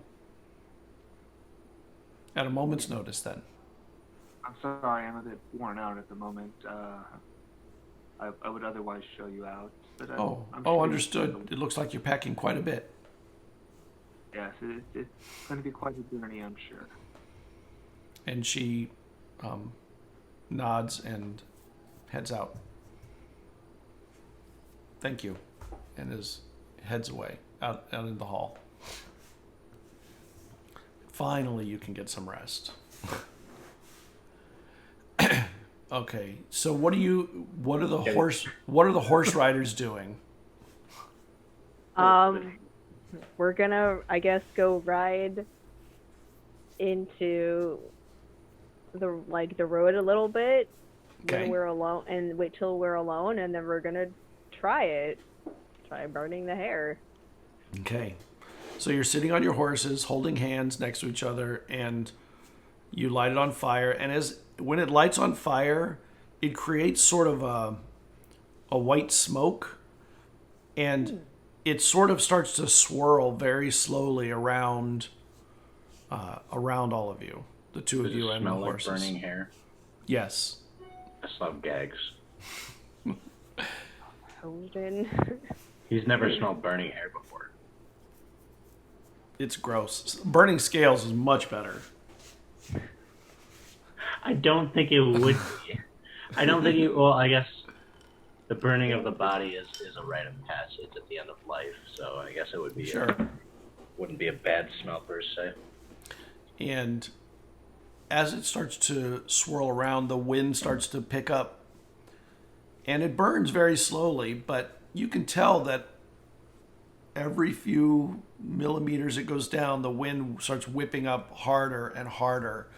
And it picks up dust and debris in the area, leaves and small sticks, pebbles, what have you, and it fills the air in a circle around you, almost like you're in the middle of a tornado. And then it slowly starts to come in on you. And we'll cut over to Phelan again. Morcant, you lay down to get your rest. And while you're resting, you have a bit of a headache. And it sort of came on earlier in the day, but, the laying down helps make it feel better. You wake up, though, to the sound of wind whistling through the corridors, like a hurricane running through the corridors. Just Fucking hell. and your door is closed, but it's still loud. Like rattling. Yeah, it's mostly just the wind. Like if you've never been in a hurricane, wind does whistle when it's running really fast. So Like I guess I'll get out of bed, kind of grab my shield, and walk over to the door and open it up and see what chaos is happening out in the center of the you open the door and it pushes hard against you. You know, the wind just pushes it hard, and you can see there's this smokiness in the air in the corridor. And the wind is fairly strong, and it's making a sound as it swirls around the corridors of the Brock. All right, who's casting Gust? This is stronger than a gust, it seems. And it's smoky more than just windy. It's got like a smokiness to it.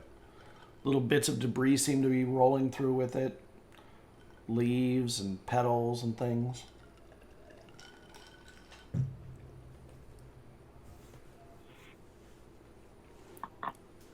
What are other people doing while this is going on? The soul isn't exactly an empty room.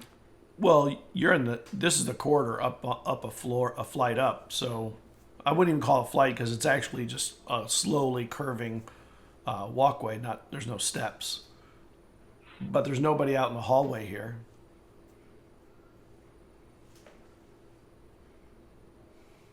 Okay. I guess I will brave through the wind and try and investigate what's going on. Okay. So you head back downwards towards the center of the Brock, the central courtyard of it. And when you get down to the open area, you can see that the front doors are both open, and one of them is kind of clacking on a broken hinge. And the fire in the center of the room, there's wind whirling around that, but it seems to be coming mostly from outside the door. And as it does, there's a few people laying there that just seem to be pulling their blankets tighter over themselves. And outside, you can see that it's the middle of the night. It's pretty dark. Lovely. I'll keep heading towards where we're fighting against the wind to see where it's coming from, to see if there's some way for me to... So as you head to the door that was hanging from the hinge goes flying off. And you see coming out of the wind and the dust, the Apania, all, covered up. And he comes to you and he goes, "They're coming. Go retrieve them." And he points back in the direction of, well, the direction you point would probably be the center of the town, the courtyard with the naming stone. And he heads in cold. He looks like he's very cold. And it is a cold wind, by the way. Yes, sir. And then I'll head right through the wind to get to the center of town. And as you get to the town, there's almost no people out here until you get to the center around the naming stone. There's a couple of people out there that are just passing by, all bundled up. And a couple of people are actually sitting up against walls that are like in the alleys to kind of get out from the wind as much as they can. And when you get there, you see out of the naming stone is a hand just sort of sticking out of the stone itself. And it's moving. It's like reaching or feeling for something. And after a moment, you realize it's a very big hand. That's a big hand. Yep. And the wind is whirling around the naming stone. Hello, hand. Can you hear me? If so, please let me know who you are. No response. The finger.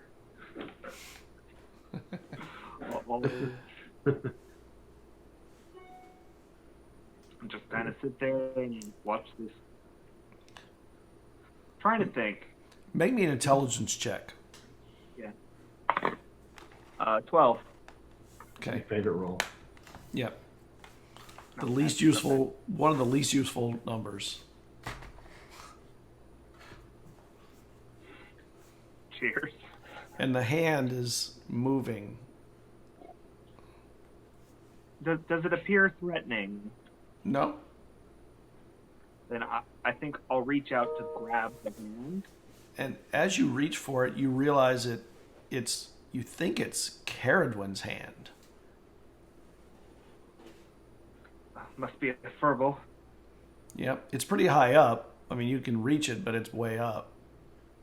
It's a high reach. Go to reach it and try to pull it. And you grab it, and you start pulling. Cerridwen, you feel yourself being pulled through the wind, and your horse sort of stumbles along with you. And a moment later, Morcant, you're pulling Cerridwen and a horse out of the naming stone. Yeah. And she's holding on to Eslov being pulled out of the naming stone. Who's also on a horse. And suddenly Yeah. they clear the stone, and the wind just suddenly stops. And you're in the courtyard here in the middle of the night with a few people who are suddenly wide-eyed at what just happened and quickly scurrying down into alleys and streets away from this. How did you two get trapped in the naming stone? We were trapped in the naming stone? How long? Cerridwen. What day is it? And you're now in Phelan.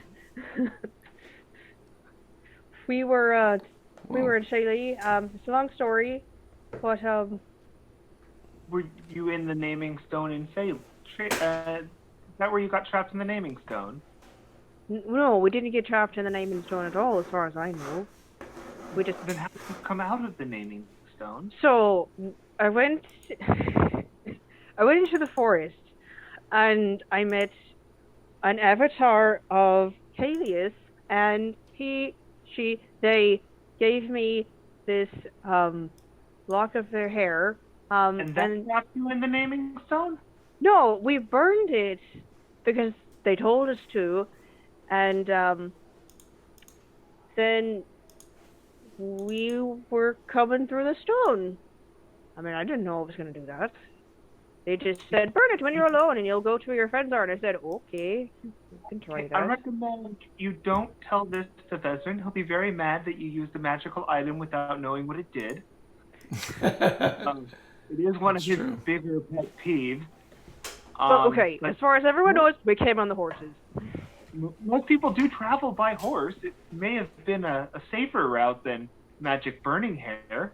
Well, Did you burn maybe. all the hair or just some of the But hair? we thought it was more prudent to be here sooner than later. I mean, Also, you I got a Right? lead on Tennyson, so that's good. Oh, lovely. Where is your son at? Well, I had a vision, and she's like saying this out loud, and she realizes how crazy it is, but just keeps going with it. And in it, he was at a, sort of this brothel / card house, causing trouble, and she describes the front doors. And so we're going to find this place with fancy red doors. I'm sorry you had a weird dream, but I was asleep a second ago. I'm quite tired at the moment. Perhaps the horses might have been the better way to travel. She's just like, well, it is the middle of the night. Well, is it not? What time is it? Yeah, the middle of the night. It's boy. like midnight. Oh, Late How night. did they leave? It seems What like time did they go? my camera has died, so I hope you can hear me. It won't seem to come on. Text died. Yeah. Yeah, we can but- still hear you. Yep. Okay. Yeah, we fine. can hear you. I gotta see and hear you. I gotta get the Just full. Now he's just Got the your mysterious experience. dungeon master. Now he's just the mysterious dungeon master that we voice can't behind Yeah. the curtain. Pay So no it's like you got a attention to the proper man DM behind screen the right now. curtain. So you've arrived at midnight at the naming stones in the town of Phelan, and Morcant is tired but relieved that you're here, I suppose. Well, let's go back to. I'm assuming we're staying at the Soul. I mean, you feel free to stay at the Soul if you'd like. She kind of looks at the horses. Do they have a stable? They There's a place. do. All right, we'll stable the horses, catch Vesryn up on things, and head out in the morning. Well, now that the horses are here, we're not going to take them on the boat. What are you going to do with them? I mean, why aren't we taking them on the boat? I guess maybe Captain Amari has room for horses and all the horse feed that are necessary to bring these horses with us on this long, dangerous journey. We can ask her. I mean, just think about it. They're useful animals. Yes, they're lovely. Maybe we can sell them and then buy horses when we get there. She's like, I can't sell old Shady.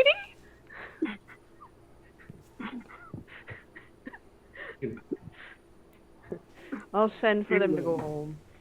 I'm going to head back to bed. It was lovely seeing you guys. I guess we'll take off in the morning. Sleep well. Little upset Vesryn wasn't there when there's a giant windstorm in the middle of the town. Slept right through it. Must have had one too many. Night. Wait, where's Vesryn? He's probably not asleep. Probably at the tavern, the inn. I imagine. And Morcant, when you Stay in the school. yeah, you don't know where Vesryn went. You were sleeping, but when you head back, you get to the Soul, and the doors are in good shape. They're not blown off. There's nothing wrong with them. Oh, they were quick to fix that.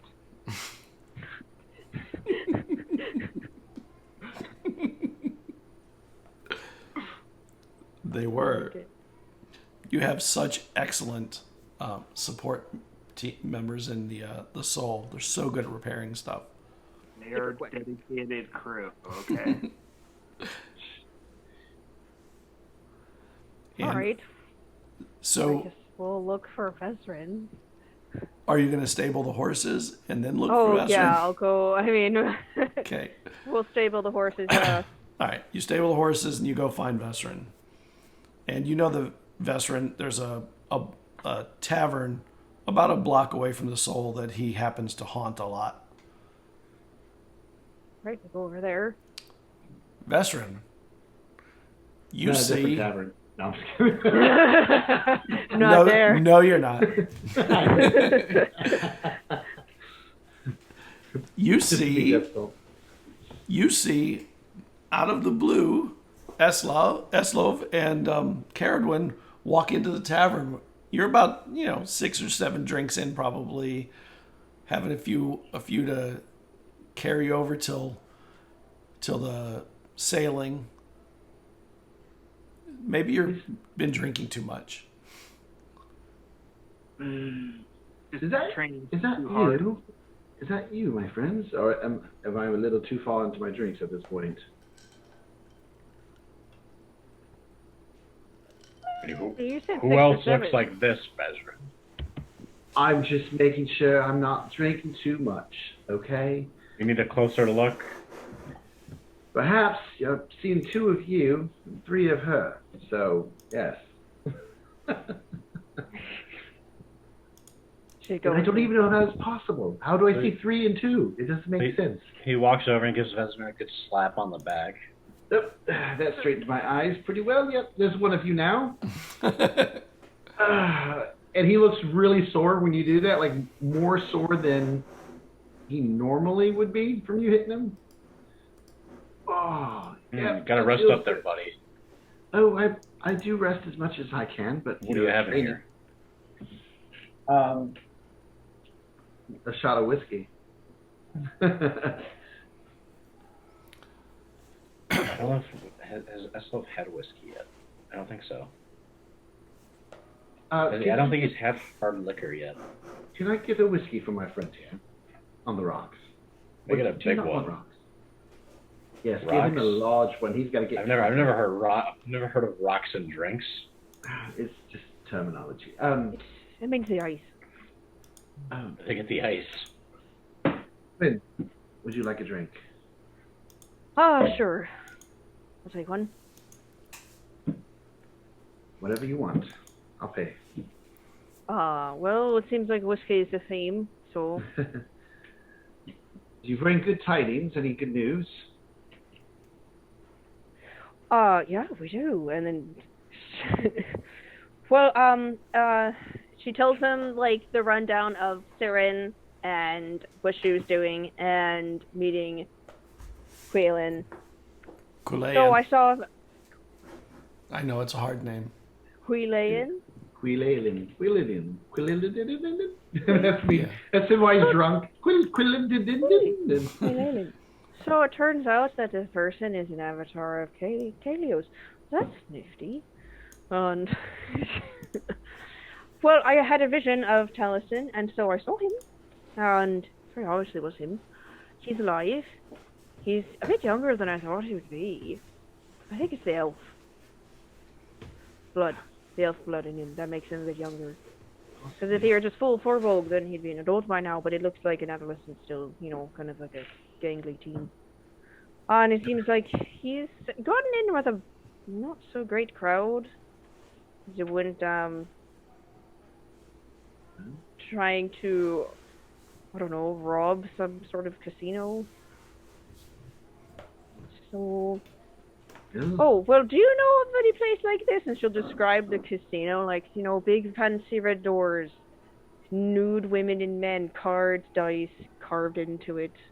No, but I wouldn't mind going there and seeing what it's about. Be interesting to see. Oh, yes, I'm sure. Not Purely educational. No, for the drinks and the dice and the cards. I don't care so much about the other part. I like to enjoy a good game, challenging somebody in wits.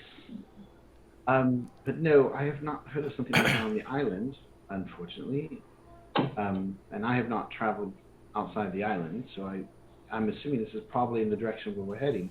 It more than likely is in the same city that we saw that on that one letter where Taliesin was apparently located. I would say. Hey, it's not a far stretch. I have to go way back into my notes to check the name of that place. Do you know, a different question, do you know what the Christ Star is? Do I know what the star is? Have I ever heard of that in my research? No, never heard of it. No, but it wants us to use the chisel. I mean, did you tell me that part, or as part of the story? Yeah, or, she would have okay. said, yeah, you have the tool. I mean, Well, I can assume they meant the chisel. I don't know for sure, but I do remember, if the drinks aren't too much on my mind at the moment, that there's a place that is protected, right? That they were trying to take this, that you need the mask to get there. Correct? And there's like a stone there and the chisel. So perhaps that is where we need to go to do that task, if we so choose to follow through with it. Perhaps. No? You said the individual you met was an avatar of your goddess? No, Quilian, not Quiel. Of Kalius. Of Kalius. Kalius. And they traveled with a sailor. Yes. You And spoke to Morcant already. Did he tell you we met somebody like that along the road? No. Didn't Yes. mention that. Okay, well, I hope he hasn't forgotten. So there's a couple things I need to get you up to speed on.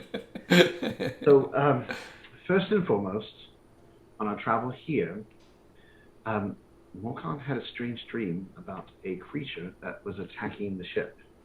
He actually began to cast a spell in his sleep that would have damaged the ship very badly Luckily, I was awake and I was able to counter his spell, preventing it from popping off. But afterwards, what he saw in the dream did appear outside the ship.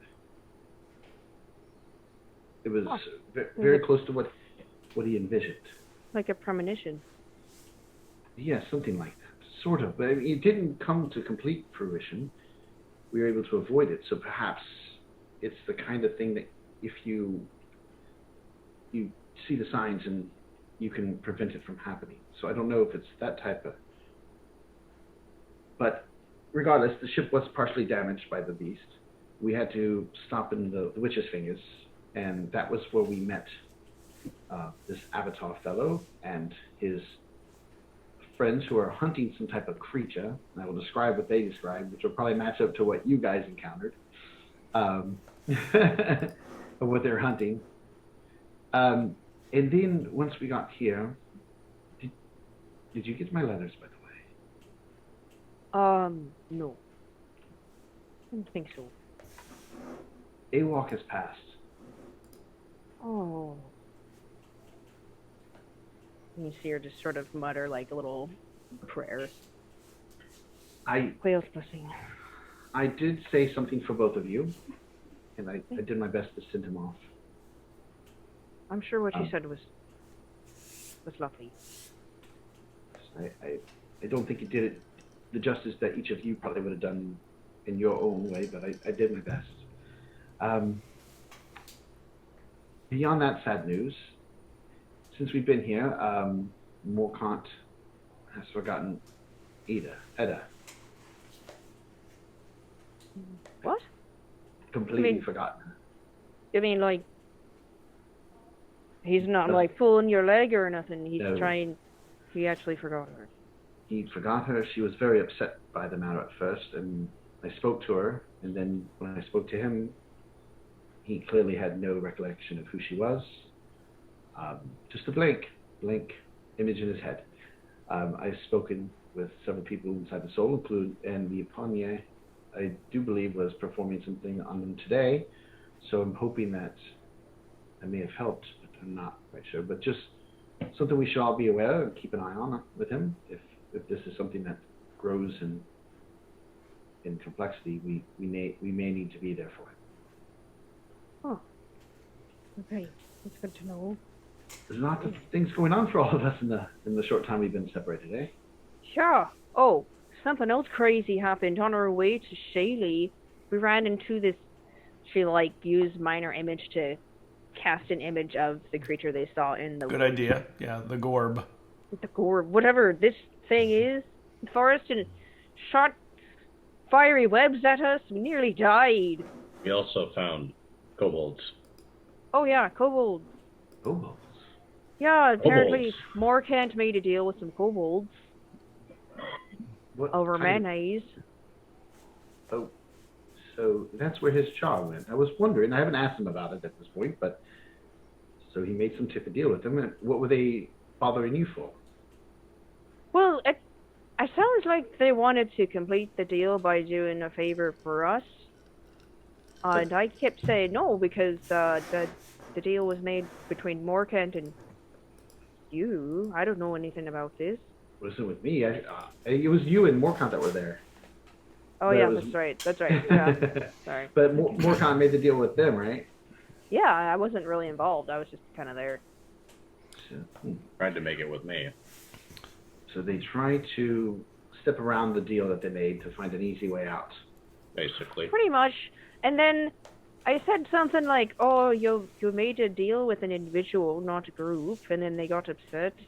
And so now the reign of we might have a bunch of angry kobolds coming after us. What's the worst that can happen with kobolds, eh? Famous Yeah, last that's words. what I said. That is a great line to end a session. I'm not saying we should, but I'm just saying. It would The be. name of the next session. Yes. Well, Kobolds. kobolds, avatars, memory loss. And hand grenades. Captain Amari wishes to leave soon. I did purchase some cold weather gear for all of us. I did have something tailored on each. I got a little music note on yours, and you know, just something that we can have and look nice in. So they should be ready in the morning. So That was nice. Thank you. Morcant, what are you doing? Look, hold on, let's step over to Morcant real quick. Morcant, what are you doing when you get to the soul? Are you? I mean, it's weird. Walk back. How's my head doing? I still have the headache. You do. It's not terrible. It's not like it's not like a migraine. It's just like a. Irritating. Yes. You imagine I head up the ramp and get back to my room to finish sleeping. Okay. And as you're heading up, you see Andrel coming down. How did it go with Apania? I mean, we did some prayers, and I have a rather pressure in my head at the moment. I think I just need to get some rest. A bit worn out from it all, to be honest. Do you feel like you would know everybody in the soul now? I mean, I've always felt like I know everyone in the soul. Yes, get some more rest. We'll see you in the morning. All right, you too. Stay Good safe. night, Morcant. Good night. And you It'd be funny if you're like, what's your name again?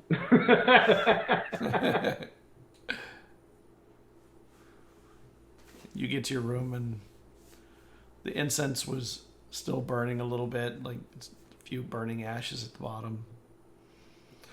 Snuff it out, thinking it Yeah. soothes my headache.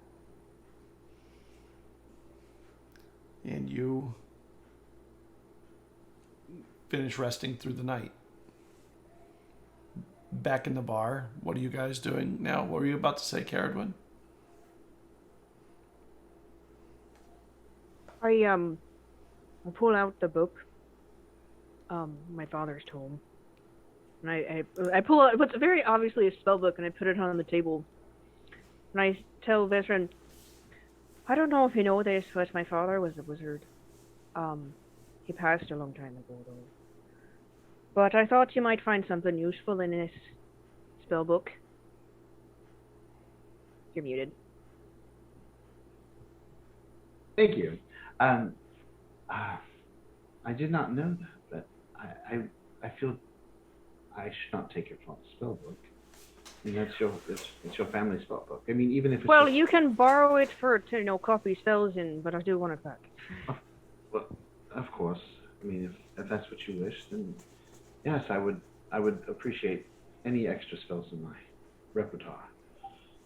So, They're thank you. probably going to be plant-based. You did a lot of study in the forest. You never know when it'll come in handy. All spells have their uses, so I appreciate it. Thank you. I will take good care of it as if it was my own spell book. And so there's like a little bit of emotion behind her giving you the book, but she like gives it to you. If you want, you could hold on to it, and when I just want to look through it and transcribe, then I can do so and then bring it back to you. If it makes you feel a little bit more comfortable keeping it. Yeah, that sounds like a good idea. You can access it anytime. I'll look at it tonight to see what I Sure. can pick from it, and then I'll return it to you tomorrow. All right. We should probably get some sleep. Like I said, Captain Amari does want to set out very soon, so... And everyone heads back, gets their sleep. Morcant wakes up early in the morning. Headache's gone. Feeling better about yourself. What are you doing? Getting my coffee, packing all my gear, heading towards the dock. Well, I mean, Captain Amari will come and will call for you when you're ready. You just need to let him know that you are ready. But that's what I'm doing. Oh, so you're going to let him know that it's on. It's go time. Heading towards the boat. All right. And you get to the docks, and you can see that Captain Amari is actually already up also, and he's on the docks. by the ship, and they're loading a few more items onto the ship. One, you see there's a crate that it's open top, and in it are just big rocks. And there's another like a cloth laid out that is folded up with ballista bolts that are in there that is being hoisted up onto the ship too. The rocks all the same size. About the same size, yeah. They made of metal. No, they're stone. Morcant, my friend, you're up early. Yes, the others arrived late last night, so I So imagine load up and get ready to travel. are they also ready then? I mean, they came through the naming stone with horses. Other than that, I think they're looking pretty ready to start moving. They came through the naming stone? Yes, and I told them the horses were a bad idea, but I'm sure they'll figure out what to do with them. Yeah, there is no room on the ship for horses and... It's like they've never been on a boat before. I don't understand. I mean, if we were only taking horses, we would have room for horses, but there's other stuff that we're taking. Like rocks and people and horses, they eat a lot of food. I don't know what they were thinking. So where can I place my provisions? Come, I'll show you to your quarter. You'll be sharing with Vesryn, Lovely. and he takes you onto the ship. The ship, by the way, she's got people cleaning the deck and doing like the final touches, getting it fully prepped, laying out. You can tell that they've already been laying out stones in different places. They look like the stones are used with a siege weapon for throwing, like, from the ship. And she brings you down. She takes you to a room. Make me a wisdom check. Wisdom? Yep. Your best stat, probably. It is my best, but the dices don't love me, so that's a 10. Okay. Yep. All right. So you get in the quarter. You can put your stuff away. You get first dibs on where everything goes, which is nice. Nice. Pick the better of the two bunks. I check the cushiness. Yeah. Yeah, you get the one that you want, whether it's you want the softer one or the harder one, you get to pick. And there's like a coldness in the air, though. It's morning, which normally is a little, cool anyway, but you feel like the cold rolling in. And Omari looks at you and goes, "That's what I meant." You can feel the winter is quickly coming. It would be good to be sailing today. I'm very glad that the rest of your companions have made it. I look forward to seeing Eslov. I haven't seen him in quite some time. Yes, he's a good man. Should be here shortly, I would imagine. Perhaps I'll go grab them from the tavern. They're at the tavern? I mean, that's where they slept last night. Oh, okay. Oh, that's fine then, if they're sleeping, not still drinking. Well, it could be either one. I mean, I can't guarantee they haven't been drinking all night. I'll see you when you return. Most of it.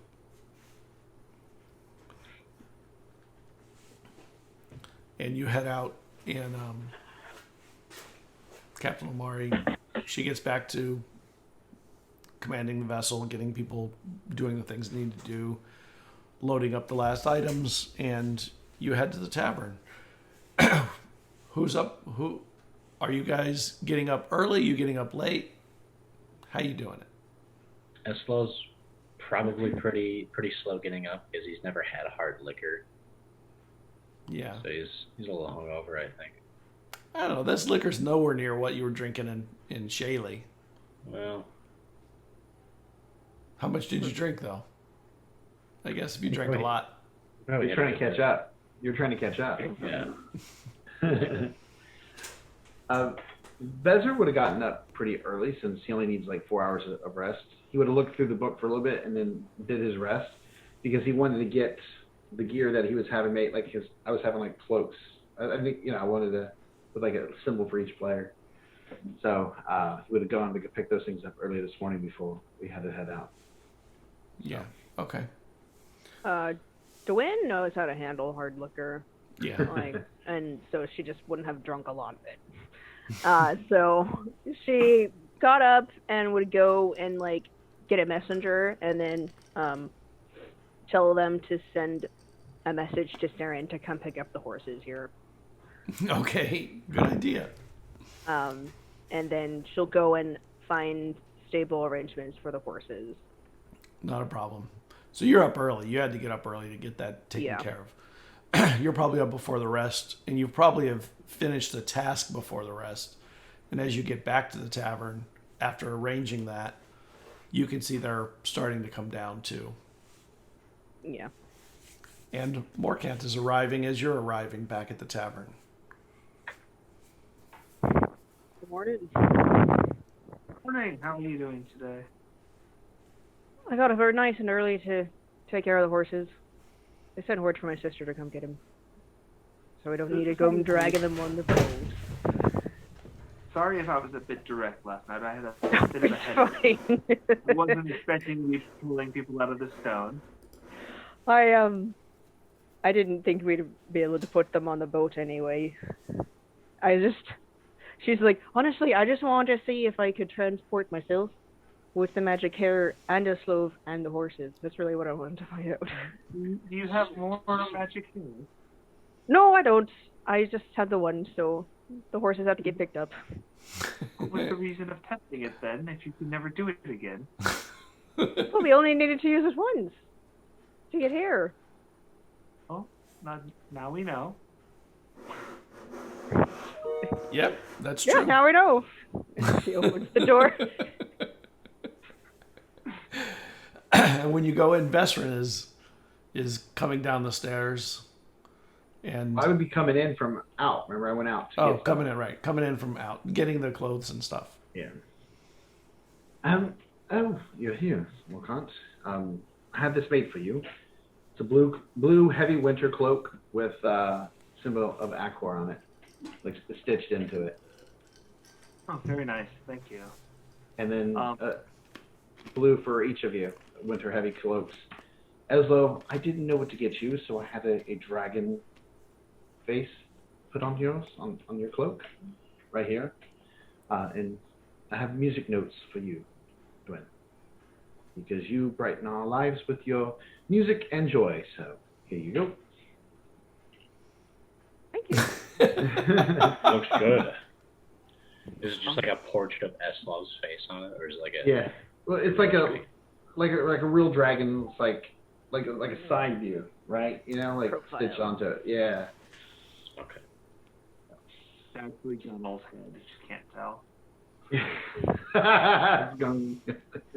And it says Gunnel out on it. The dragon looks a little koboldy. The designer's never seen a real dragon, but he's seen plenty of kobolds around. The Captain Omari is ready for us, so we can set sail, assuming you found something to do with the horses you decided to bring. Yes. Yes, I'm ready to go. Dwayne, as promised, I did look through the book a little bit. There were some interesting spells on there, but I will do more with this later, and I hand you the book back, as promised. Thank you. Yes, I think we should get our things and go then. Is everybody ready? Eslov, are you good? Or do you need a drink before we go? I do Maybe hear just one. Yeah, I hear the best cure for hangover is another drink in the morning. So, I don't know if that's true. You should probably drink water. Water. Probably just not a drink in the night before. Oh yeah, don't you have a real bad headache? Yeah. Is you asking Eslov? Yeah. Oh. He just looks at you and groans. Barkeep, perhaps a cure for the hangover, whatever that would be in your tavern for my friend. And they're already being made. One cure for the hangover, whatever that is. Yep. Yep. Hair of the dog. Yeah. Ugh. Whatever it is, it has liquor in it. Yeah. But it has other stuff too. Juice, maybe celery. Just whatever they find in the back. Throw it in, blend it up. What do we have left over? Buy some meat chunks in there too. A little chunk of charcoal. Well, he would like that. Maybe not Yeah. charcoal. Bring it out. Yeah. So gross.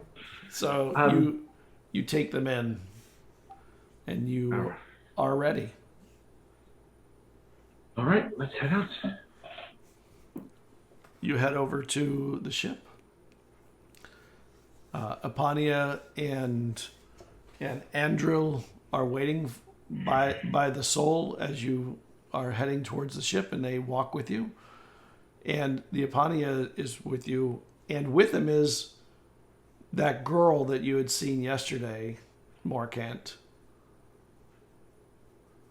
Edda, it says so on the piece of paper. It is Edda, the one on the piece of paper. You still don't remember her very well. You only remember her from yesterday. I will edge Morcant and be like, you guys had quite an important relationship. You danced and recently almost had an intimate moment. So please be kind to her. She does care for you deeply, whether you remember her or not. I'm not lying. So even if you incite me, I'm not lying. Just be kind to her. She cares for you. I'm kind to everyone, Vesryn. Yes, just I'm saying be careful with your words. Yesterday, unintentionally, you had sex with her. And the Apania gets to the ship with you, and he just walks with you, and he asks you a few questions, Morcant, about things you remember, trying to see if there's things you don't remember. Ask how your head is feeling, if you're okay now. That's good. It's too bad about this. I don't think that perhaps Akor doesn't want you to remember whatever happened before. I don't know. Whatever it is, I'm sure it'll be for the best. And Edda seems sad. This girl, Edda. No, I have a plan now, Scott. So remembering what Vesryn just told me, when I go up to Edda, and everyone's like, Edda, take good care of yourself, and I'll bring her in close and give her a kiss on the cheek. And then let go and ambiguous when I'm not sure what's going on, but I don't want to seem weird. And she whispers to you, "Thank you to new beginnings. This is new beginnings for us." Yes, They did well. I'm leaving now. Bye. I mean, everybody on this island is used to people leaving on ships and coming back, or leaving on ships and not coming back occasionally.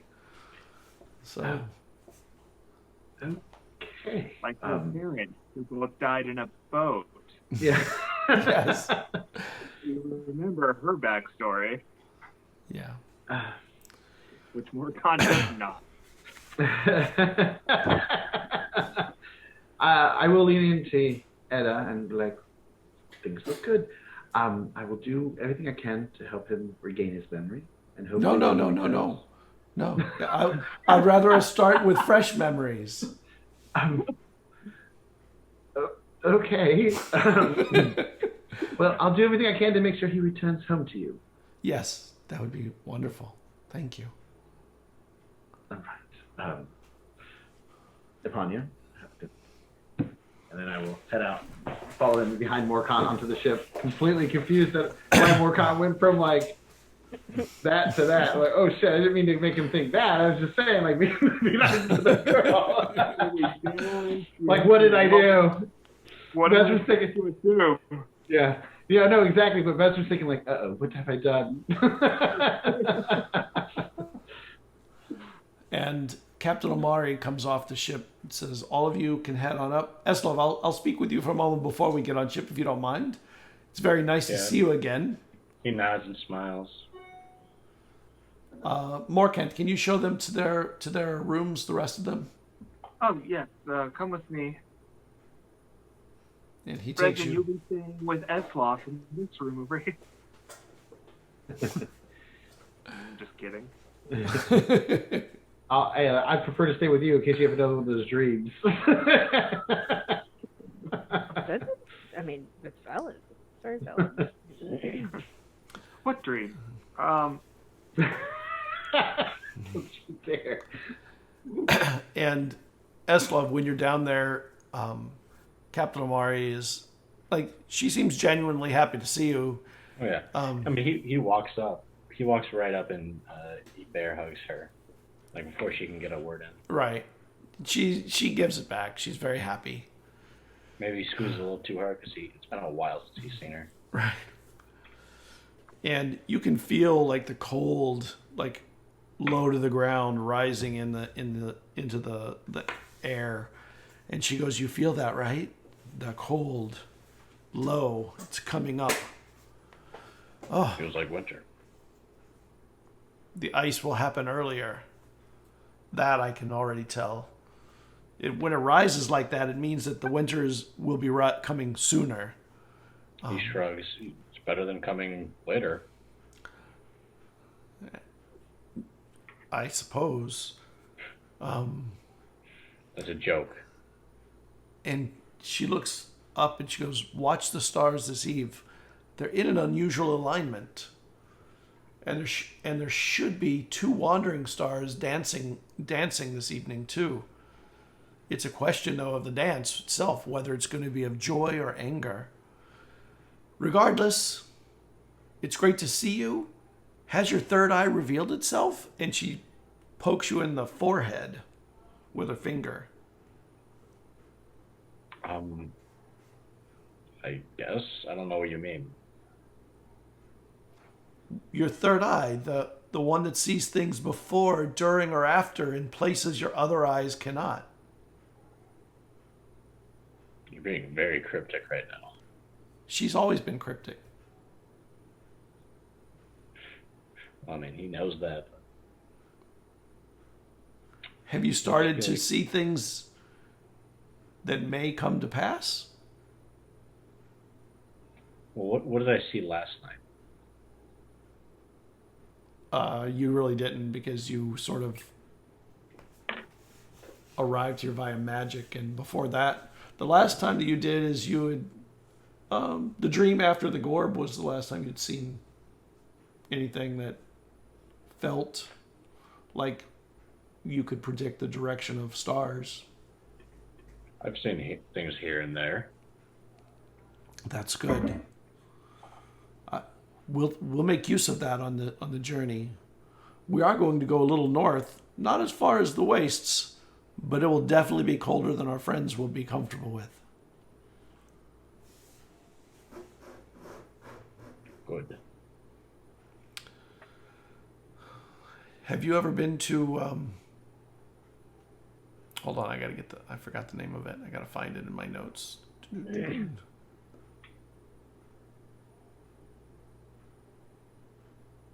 Have you ever been to Coventry?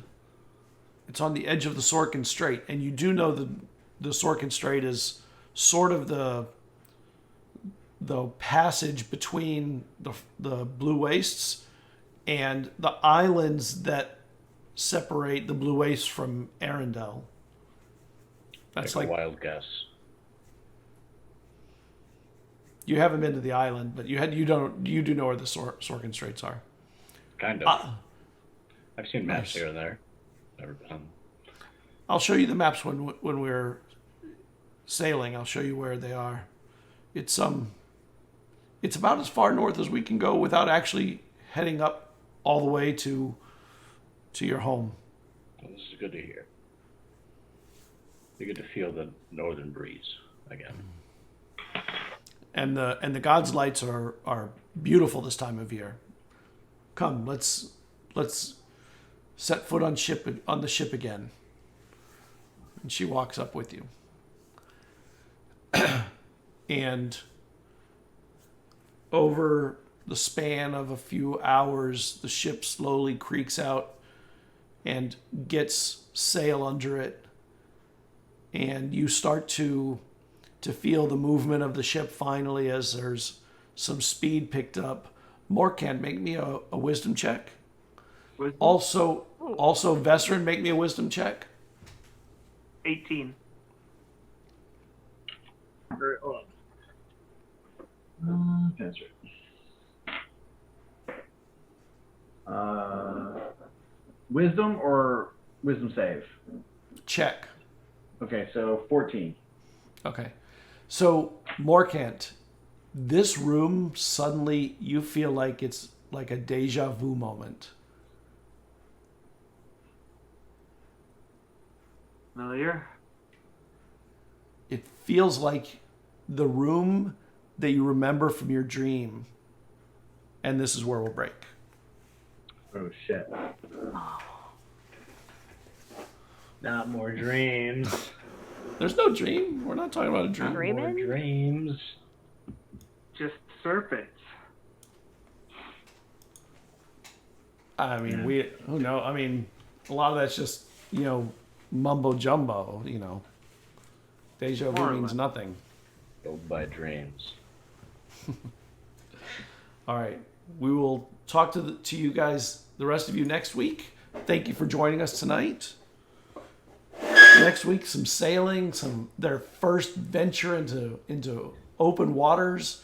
Actually, it isn't for Kraken. Eslov's. It's not Eslov's first venture out into open waters. It's everyone else's. Eslov is a veteran of the seas at this point. I wouldn't say a veteran. He's still very he's Compared to still the rest. somewhat experienced. I mean, he's only been on a ship for like a few months. Yeah. All right. Thank you, everybody. We will see you in a week. Thank you. Good night. Thanks for Bye, everybody. watching. Bye. Bye bye.